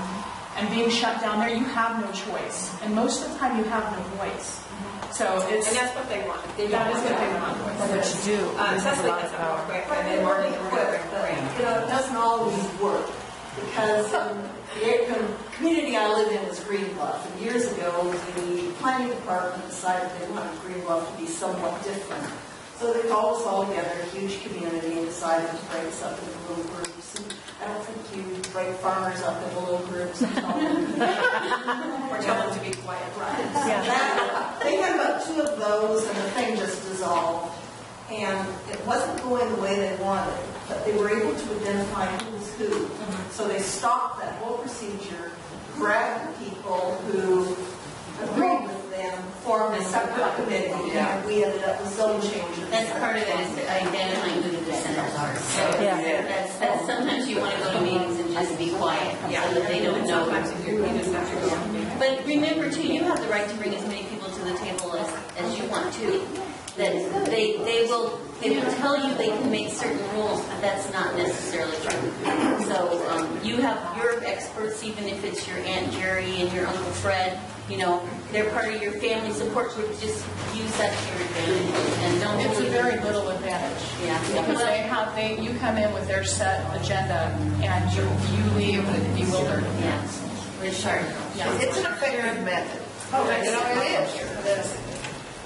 Maybe what she's, Especially. So Brianne Treppery is going to be our next speaker, and she's going to talk on the survey that she did. She contacted candidates throughout the state in every district and sent out a survey in regards to Common Core to see where they stood on it. And so she's going to give a report basically on that. And what else? Sorry, I shouldn't have my phone on here. Yeah, the Common Core survey and candidates response. So she's going to be pulling up the website that she has here. So I'd like you just to welcome Brianne Treppery.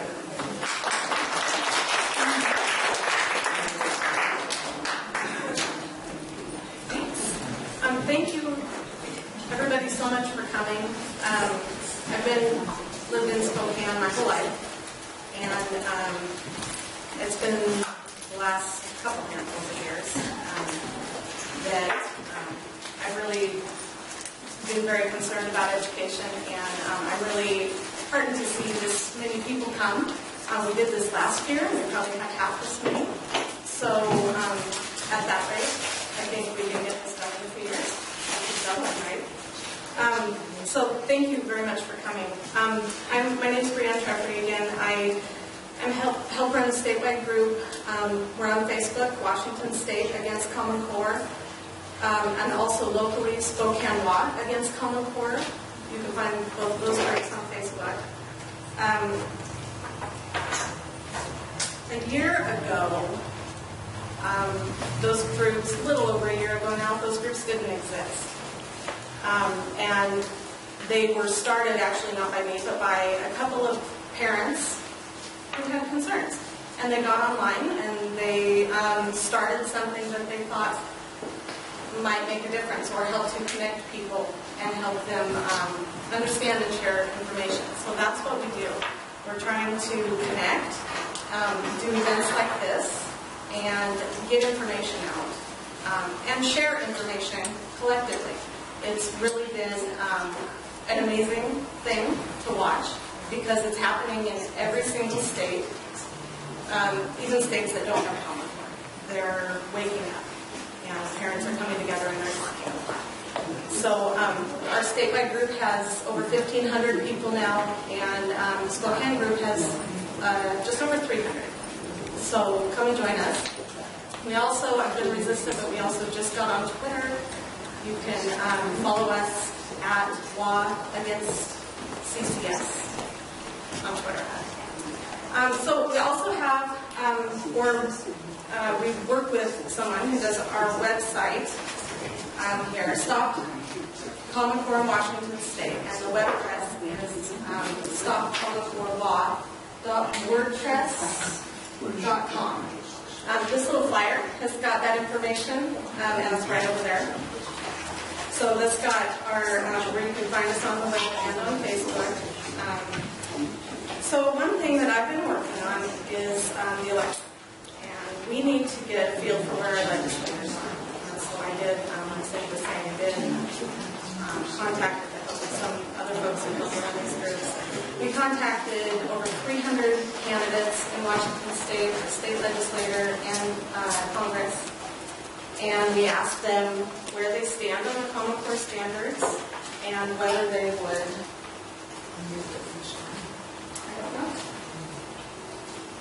and whether they would support,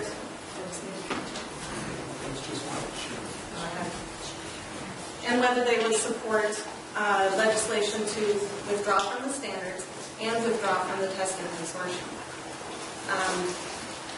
And we got a lot of responses. We got, let's see, I wrote down some numbers. I wish I had the time to do a really thorough analysis where I could show you some great statistics, and I apologize, I have not had time. But we got about 42% response from the candidates, which is not bad. That's great. Considering they don't know who the heck we are right now. So,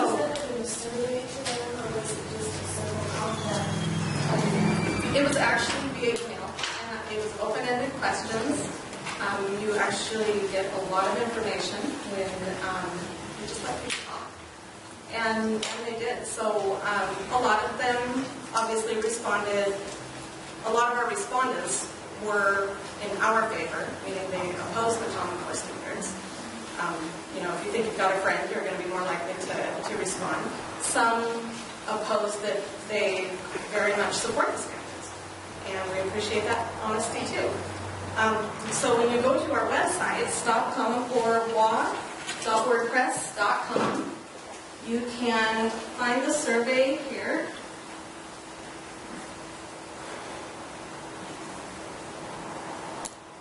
I have a mouse. Sharon, how do I scroll? Oh, sorry, I've got a Mac. So you can scroll down and find your district. So you can see District 1, there Stanford did not respond, Edward Martin did respond. And when you find one that responded that they don't know, we had a good handful respond that they don't know. They don't have enough information. And that's a clue to us that we need to be communicating more with them. Were your answers nonpartisan, or did they go along party lines? Very interesting. That's a great question. Common Core is a real crossover issue. Yeah. I was so the results were just surprising all around. A lot of Republicans oppose. A lot of Republicans support the standards. Most. How close they are to unions, probably. No, that was a... Well, maybe, but the union is starting to see light, so to speak, too. Good. There's a teachers group on Facebook, statewide teachers group, Washington Badass Teachers. Good. How big? They have 600 or so in the 600 range right How now. many teachers are there in the state? I don't know. Okay. I'm sure it's a humongous number. 2,000? That Tens sounds of thousands, I'm sure. But these are teachers face a lot of intimidation, and it takes courage for them to even be in this group, because you can see who's in a group. You can see who's in a Facebook group and what that group stands for. So they're very courageous, and they're being very active. If you heard about the March on the Gates Foundation a couple of months ago, that was the Washington Badass Teachers that put that together. So I have a judge's once more. On this website she's referring to here, the phone numbers are listed for your contacts from the legislators. If they don't have a response on there, we'd really like to encourage you to call that number and ask them personally where they stand. Some of these people are so busy and they're inundated with surveys. They can't take the time to answer all the surveys that come from all the different types of organizations. So the numbers are on here. Look to see if your representative is there and the phone number if they've responded to it, and call them. yeah, thank you.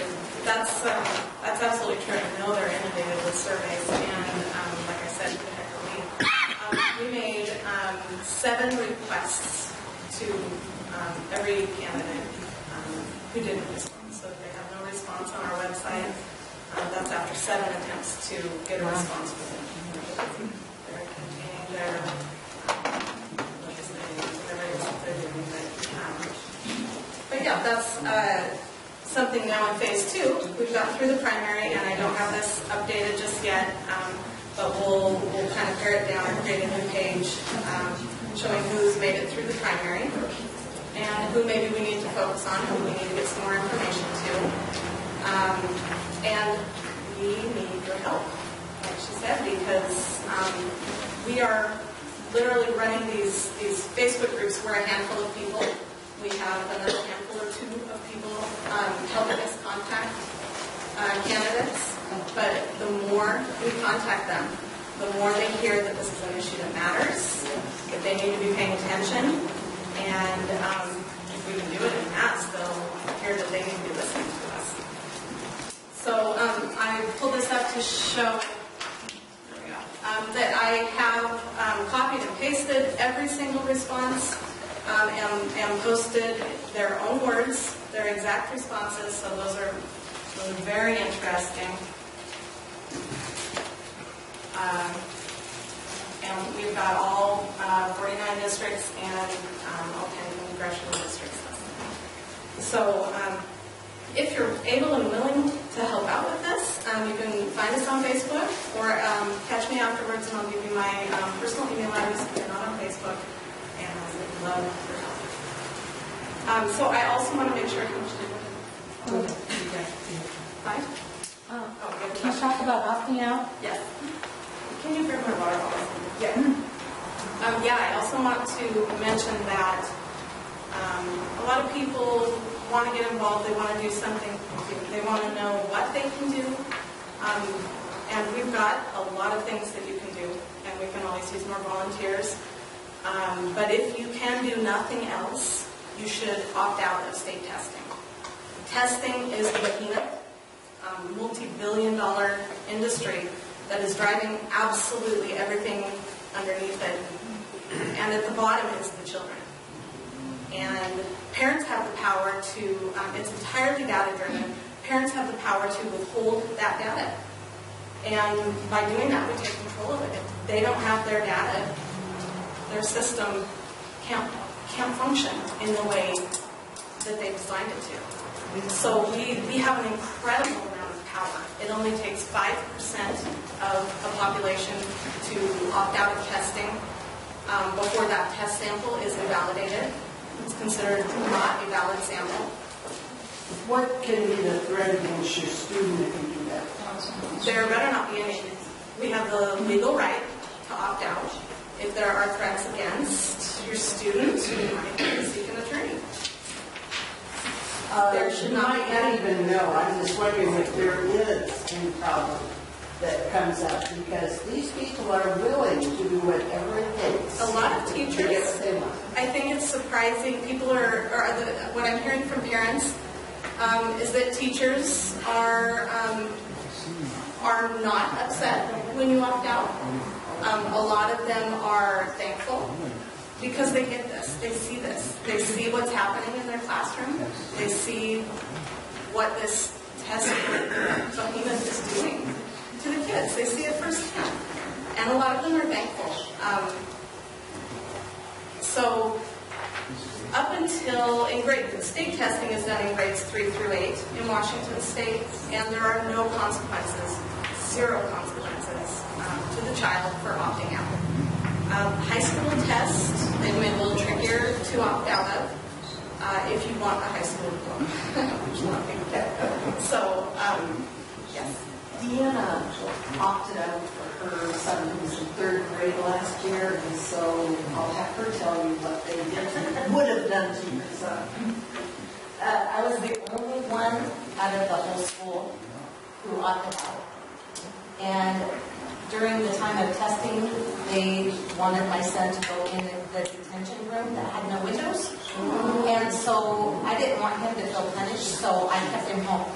But they were really good about calling me when the testing was done and bringing him back into class. They were pretty good on that. None of the kids asked him. I don't think he got treated any differently. But he didn't take it. He's the only kid at the whole school. And it sounds like interacted, he would have been in the detention room. Yeah. Right, and it sounds like they really tried to accommodate him. Rather than having him in a room that it sounds like they probably happen to have available, they called you every time something changed in his classroom where he was able to go into it. And that, I mean, that's, you've got to be thankful for that. With the red shirt. Go ahead. Thank you.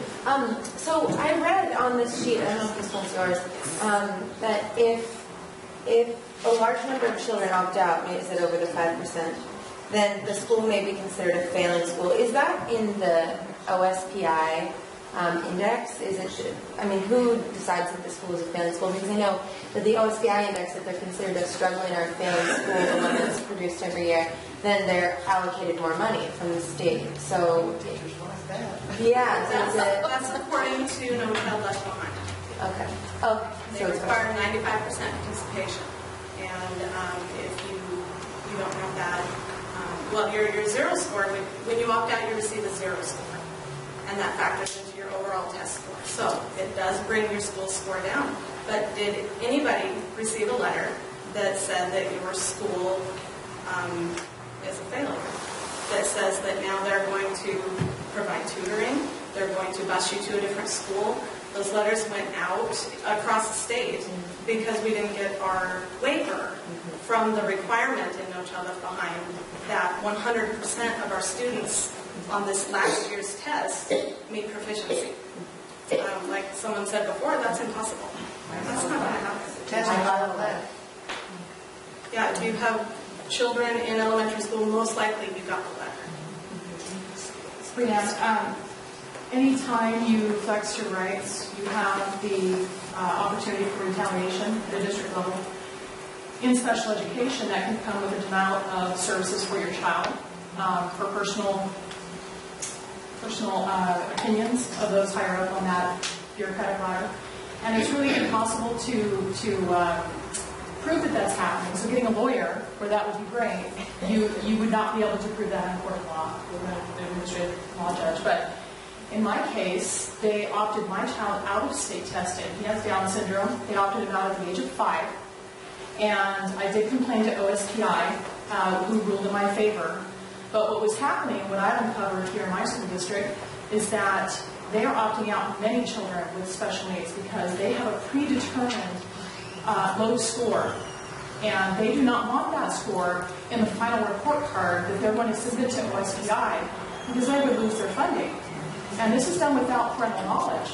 This is done without and when you opt a child out, you significantly reduce the standard that the teacher and the classroom itself has for that child. Then you're talking about institutionalized education, taking them home for those children who will be released into the community later on. And I would love to talk to any city official to really talk about the ramifications of the school district's not being responsible now with our money and sending out children who should have been well prepared to come into our community with disabilities instead of group homes that cost taxpayers even more money than what would have initially been used correctly in the beginning if they were in the home. Right. And conversely, one more question. And conversely, when you have a child that tends to score high, you get a lot of resistance when you opt out. So they're looking for high scores. Well, but I have to say something on that, because my son is very well, I mean, he gets great grades all the time. He's good in everything. He's the best kid in math in the 3rd grade. I mean, they've told me over and over again, but I would that's why. Right, sure. And I have a couple of high scores too. We are in District 81, and but they have a lot of high scorers there. So they don't care. It's fine. They'll test. And we have a fantastic opt-out experience there. Great. Yeah. Okay, last question. Okay, actually, it's a statement. There actually was, several years ago, an elementary teacher whose class had a larger number of opt-outs, and he was retaliated against, and I think he ended up not teaching his last year before retirement. And he was a wonderful teacher. So it's there.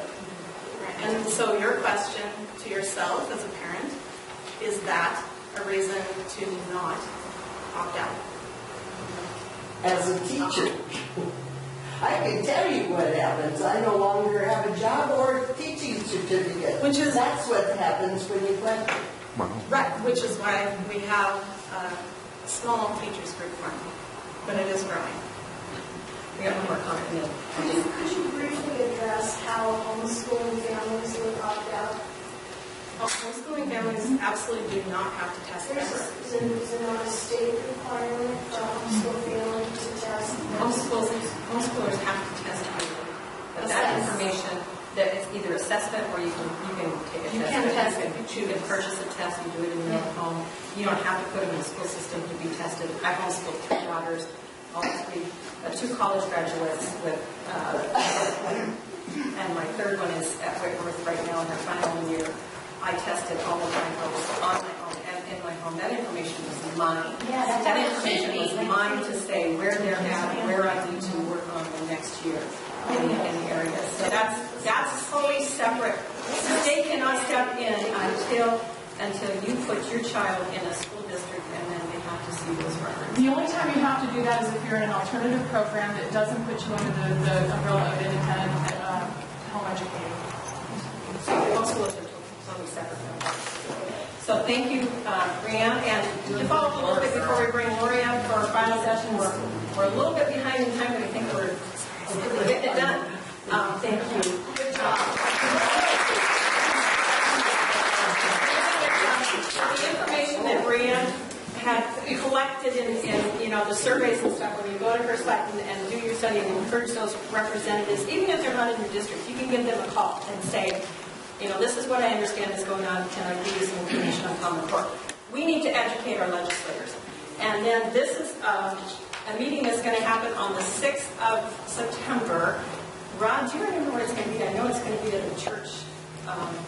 Family Policy Institute is putting it on. Oh, really? Oh, I thought you might have known. Okay. Ed Pace is the...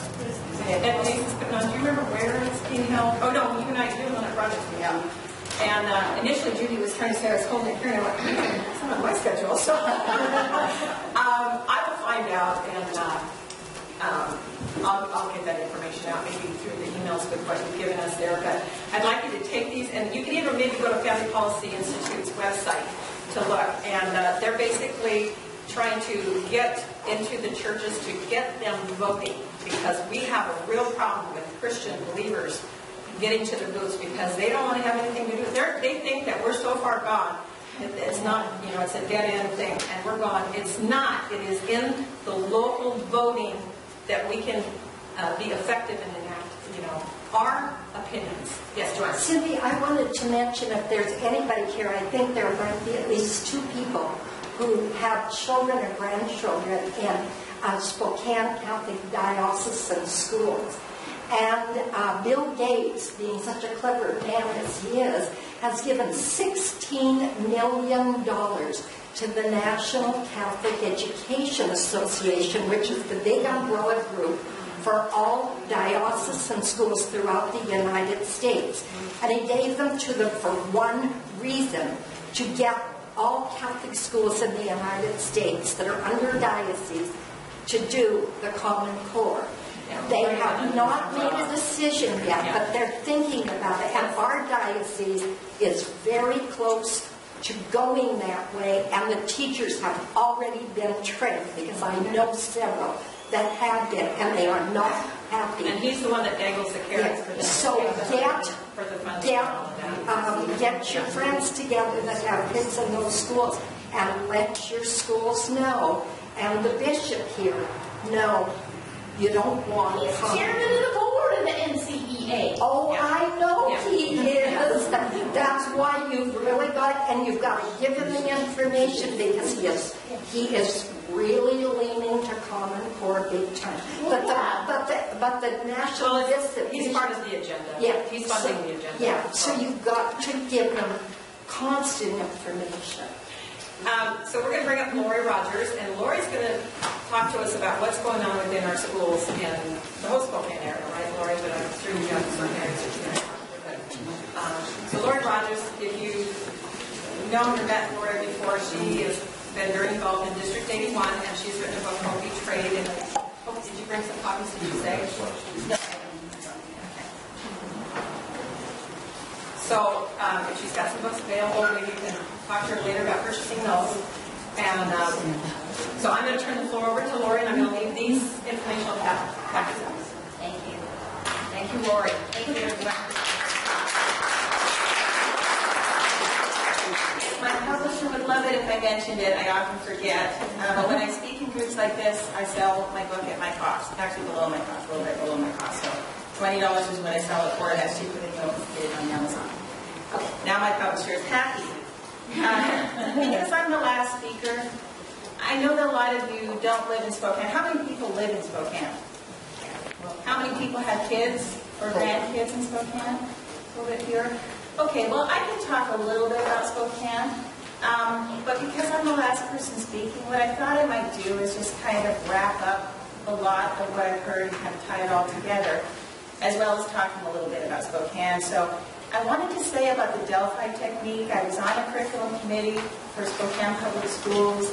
We were trying to adopt a better high school math curriculum, and at the time, Spokane was drowning in reform fuzzy math curricula. So it was really, really important.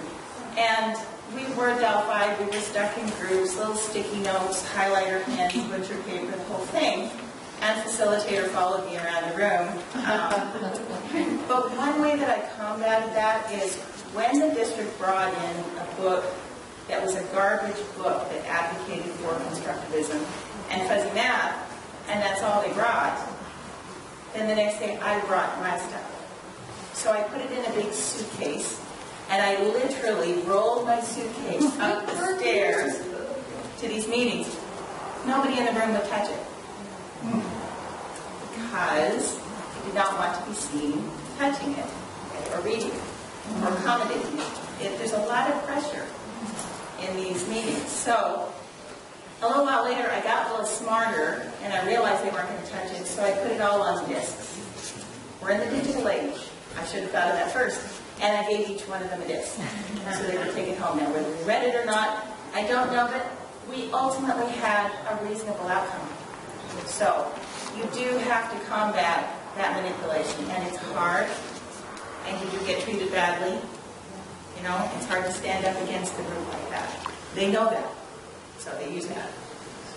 I also wanted to say about curriculum,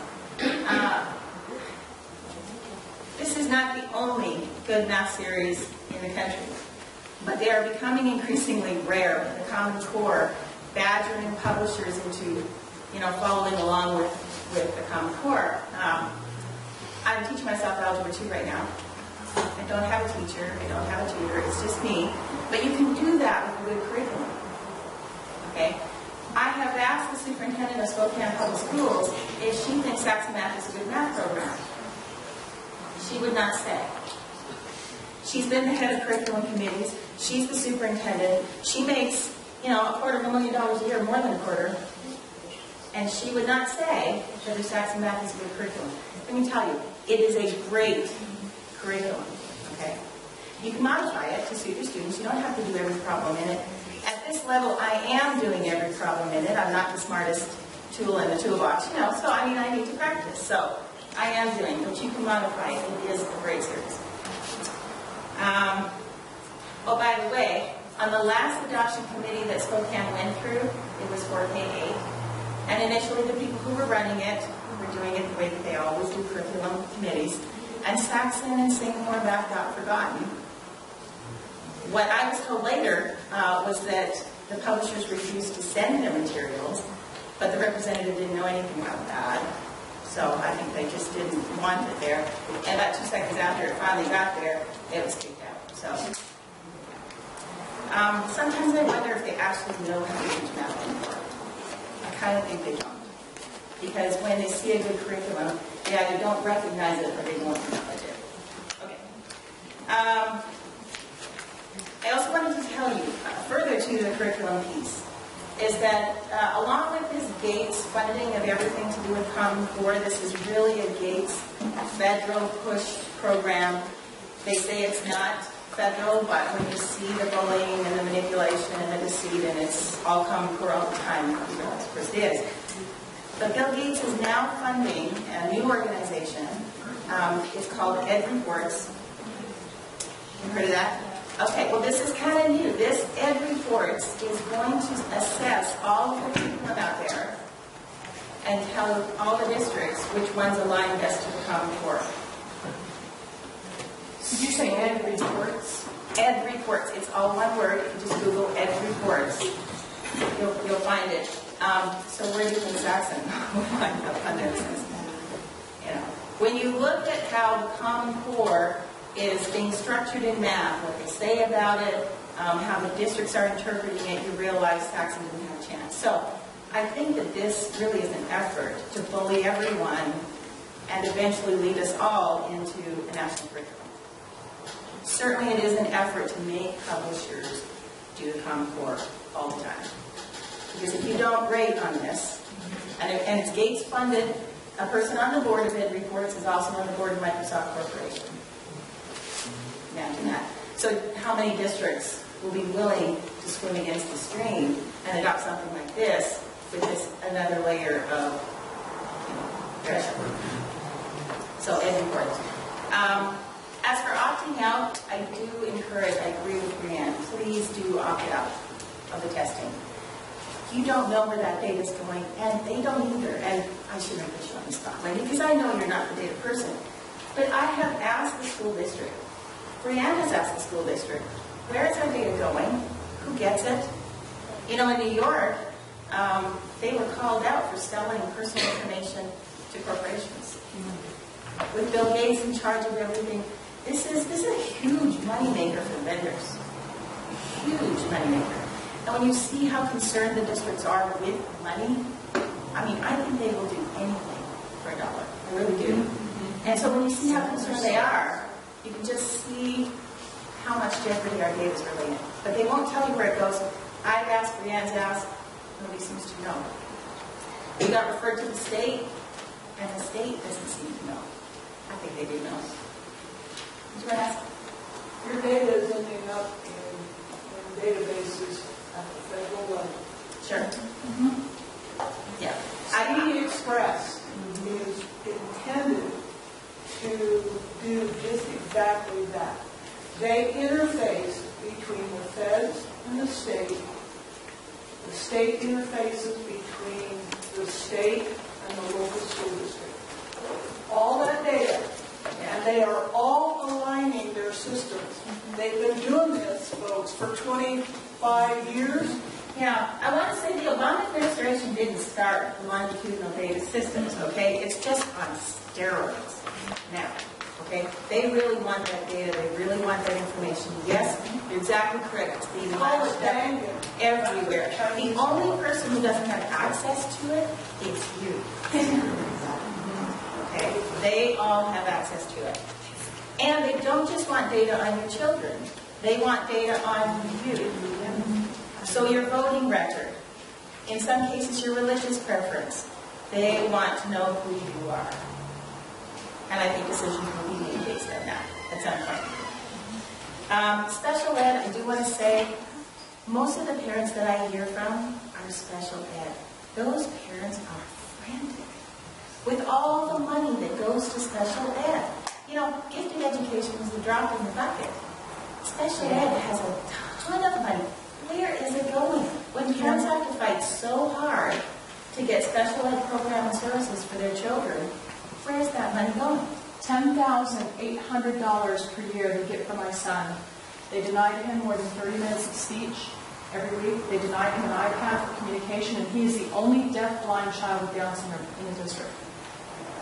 I hear that story, not exactly because detailed, but I hear that story over and over and over. There have been lawsuits, and it seems to me that the districts, and it's not just Spokane, okay? There have been news reports about how special ed services continually are denied.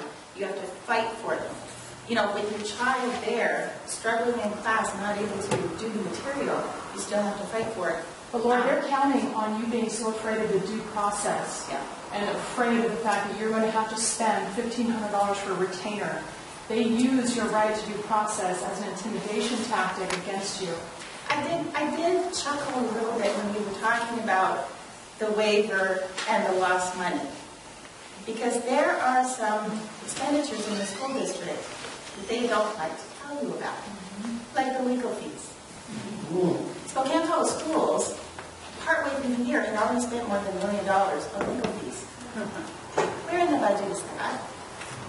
For food, do you know, every time those adults sit down to get together to talk, there's muffins or potatoes, or they go out for dinner, or sandwiches, or pizza.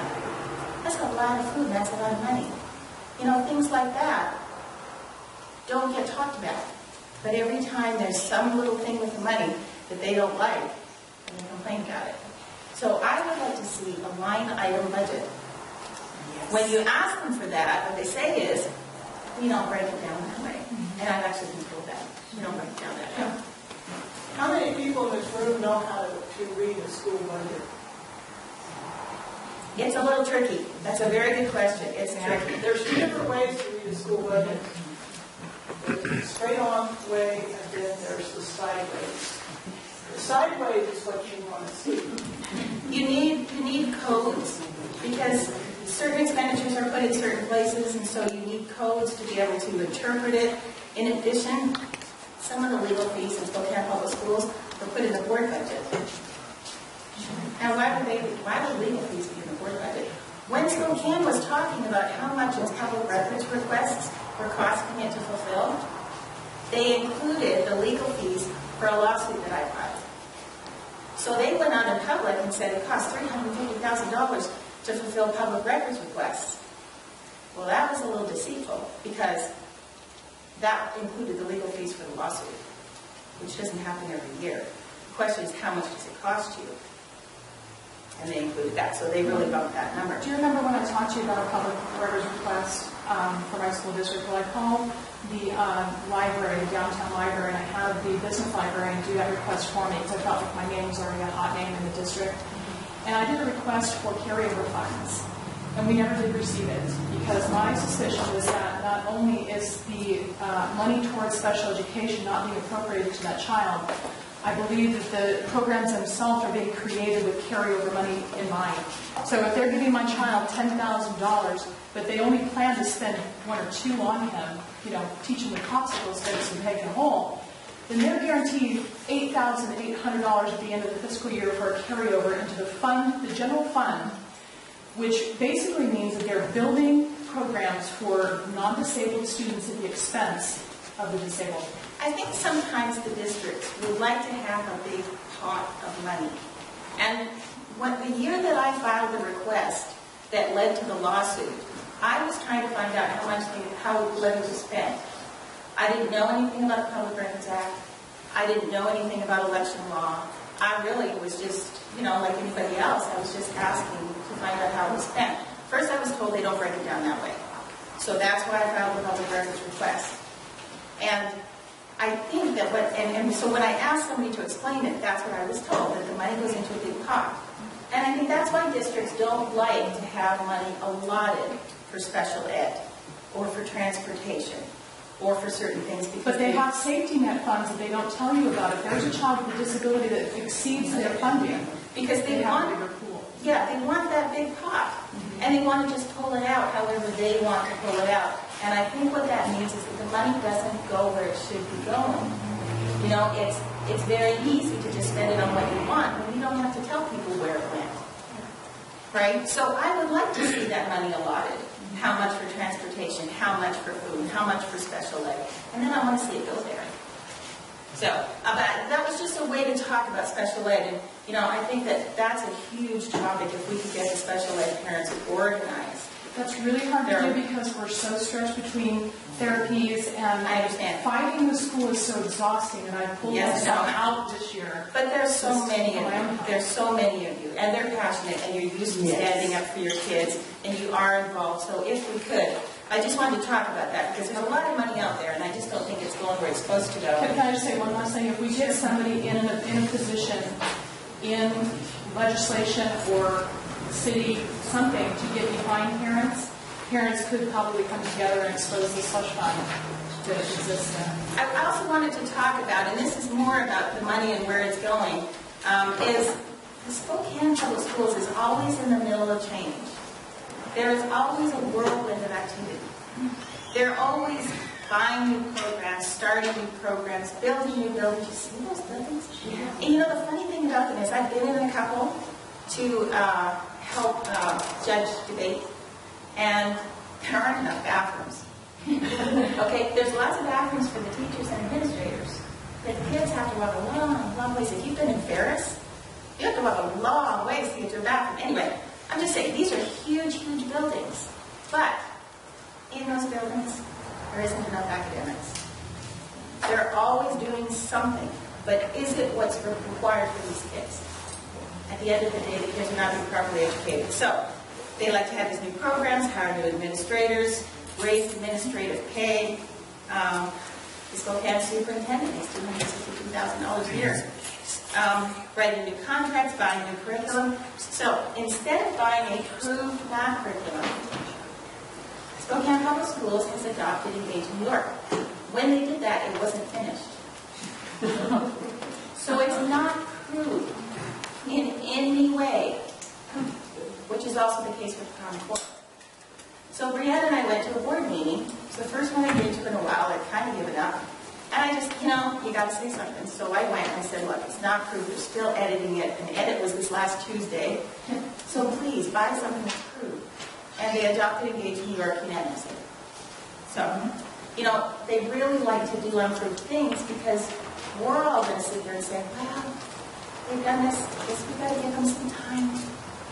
During that time that we're waiting, they're invested in their pensions. They make a couple years more salary. They get to retire. And then we hold them accountable for the dog. So a Rolling Stone can't be held accountable, right? And I think that's why there's all this uncouth stuff going on. Also the charter schools. I'd like to say a word about the charters. So I had a chance to meet with a lady who is going to theoretically run Pride Prep, one of the new charter schools.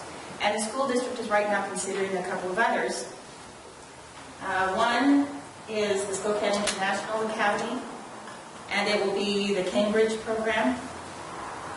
Another is ILEAD, and it would have project-based learning. I do not want my daughter to do a lot of project-based learning, some, a little, but I don't want the whole school to be based on that.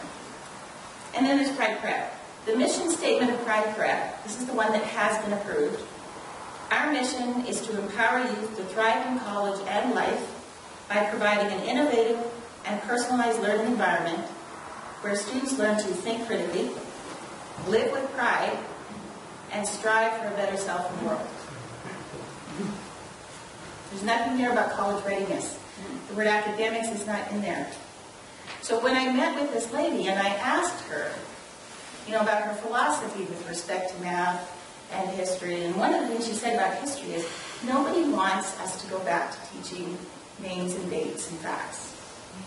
Okay, I do. Yeah. Right? You can't learn history unless you anchor it with names and dates and facts. She struck me as a person who very much has the same philosophy that is in the schools right now. I don't want to slam her, but I gave her every opportunity. I asked her about Saxon math. She wouldn't say. I asked her about the curriculum that has been in the schools that's devastated generations of kids, investigations, and there's connected math. She wouldn't say. She wouldn't say. But what came at me was the same philosophy that I have seen for years in Spokane already. So all of these innovative things, and I want you to think about the word innovative. Maybe innovative means unproved, right? Maybe innovative means we don't really know if this is going to work, but we're going to throw it against the wall and see if it sticks. Innovative to us sounds so good, but with what they're doing, this is unproved. So with the Common Core, I'm just going to move back to the Common Core. I'd like to talk a little bit about cost, because nobody knows what the cost is, right? It's a bottomless pit. When OSPI was first talking about the Common Core, and they were talking about the cost of it, they were talking $300 million. You guys remember that? $300 million? Okay, there's 295 school districts in Washington State. So that would mean just over $1 million for each. Well, as they were saying, $300 million, Spokane had already spent several $1 million on just a small piece of it. So let's do a little math, okay? And it's really all about the zeros, because they add up really fast. So, if you say $10 million per district for everything, for the curriculum, for the testing, for the new people, for the software, for the hardware, for the studies and conferences and data analysis, it's not very much. I mean, maybe the teeny tiny districts won't spend that much, but I think a lot of districts would spend way more than that. Let's just say $10 million. 295 school districts. You're talking almost $3 billion just to get started. $3 billion, okay? So Idaho has 115 school districts. $10 million per district. Again, just a very rough estimate because we really don't know. 1.2 billion. We're all strapped for money. I mean, really? But we're okay with adopting this completely unproved initiative and forcing it down everyone's throat when we're quibbling over $1 million that we want to put in a particular place. Okay, 14,000 school districts in America, give or take. $10 million for each. Now, come on, New York is going to spend way more than that, right? Houston, Chicago. But let's just say 10 million. 140 billion for an unproved product. And what we're seeing come at us in math is a rehashing of all the things that we've already talked about. The fuzzy math. This is the way that the constructivists are winning. They're saying, we have to do it because it's the Common Core. Now, regardless of what the Common Core actually says, this is how it's being used. I'm seeing it over and over and over across the country. I speak to advocates all over America. And this is how it's being used. Okay? In English, classics are being pulled out of classrooms. That's already happened in Spokane. We went through some of the classrooms and just pulled the stuff right out. Lots of informational text now, lots of analysis. Okay, you guys have small kids or you have grandkids. Do you think that they will enjoy reading if they have to analyze what they read? When they're little, you want them just to love it, right? And I've tutored enough kids in literacy. I know they won't read if they don't like what they're reading. You know, you have to take them to the library. You have to say, go find something that interests you and let them enjoy it. That's where a love of reading comes from. So, never mind that the classics, a lot of the classics are gone. Again, I'm seeing this all over the country. Now, in history, that's where the real problem is coming. Okay, and I've always been concerned about math. I'm always going to be concerned about math. What I see in the kids in Spokane would break your heart if you saw these kids. You know, it's just very upsetting. They're afraid and panicky over math. So I care about that, okay? But in history, this is an actual anti-America, anti-tradition, anti-family, pro-government, pro-extremist view of the country that is now going to be filtered throughout all the schools. This is not wacko. It's happening right now. It's out there. And again, I'm hearing about this all over the country. Whether or not the Common Core actually says this is a pointless debate. It is what's happening. But the thing about the Common Core is you can't do anything about it. Because they say, we have to. I've been to the school board and said, don't do that. Well, they did it anyway. Now I say, please reverse that. And they point me to the state. So I go to the state. And I say, what about this? And they said, well, you have to talk to your local school districts because Washington is a local controlled state. So I go to the feds. The feds won't answer any questions about it at all. I filed a Freedom of Information request in 2009. I got 2 emails. In 2010, I got a phone call from the feds saying, are you still alive? Do you still want these records? I said, yes, I'm alive, and yes, I do. And that was the end of that. So they're ignoring it. The organizations that they say are in charge of the Common Core, the NGA, the CCSSO, and TD, don't answer any questions. They all refer you to the locals, who refer you to the state, who refers you back to the locals. There's nowhere to go. That's the danger of the Common Core. Whatever they say, whatever they're going to say, whatever the intent was, or whatever the underlying mission is for our kids, for the country, that's the problem. You can't do anything about it. So, I really believe, I would have liked to have seen our legislators rise up and stop this years ago, but they didn't do that. They bought into the party line, which is, let's see, all the lies that they said about it, state-led, way to individualize learning. grounded in research, internationally benchmarked, commonality will result in excellence, voluntary, respectful of the need for local control, more accountability, more transparency, less expensive, a way to obtain federal dollars, more rigorous. All lies. All lies. They said it was going to be just math and English, and that's a lie too. They said it was just going to be the public schools, and that was a lie. To have what they want, they have to have it all. All of it, including the faith-based schools and the private schools. So, I think now you have a couple of avenues open to you. The first thing you have to do is save your kids and grandkids. They get one shot to go through K-12. And this school bureaucracy, this machine, does not care about that. They're gearing up for the next bond or levy. That's what they care about. Okay? Money. If they cared about academics, they would buy good materials. And they won't. Okay? So, they care about the money. So you have to do it.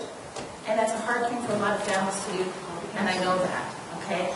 And if you want to talk with any of us, we've all homeschooled or we've chosen private options, we can help you. You know, we'll do whatever we can to help you.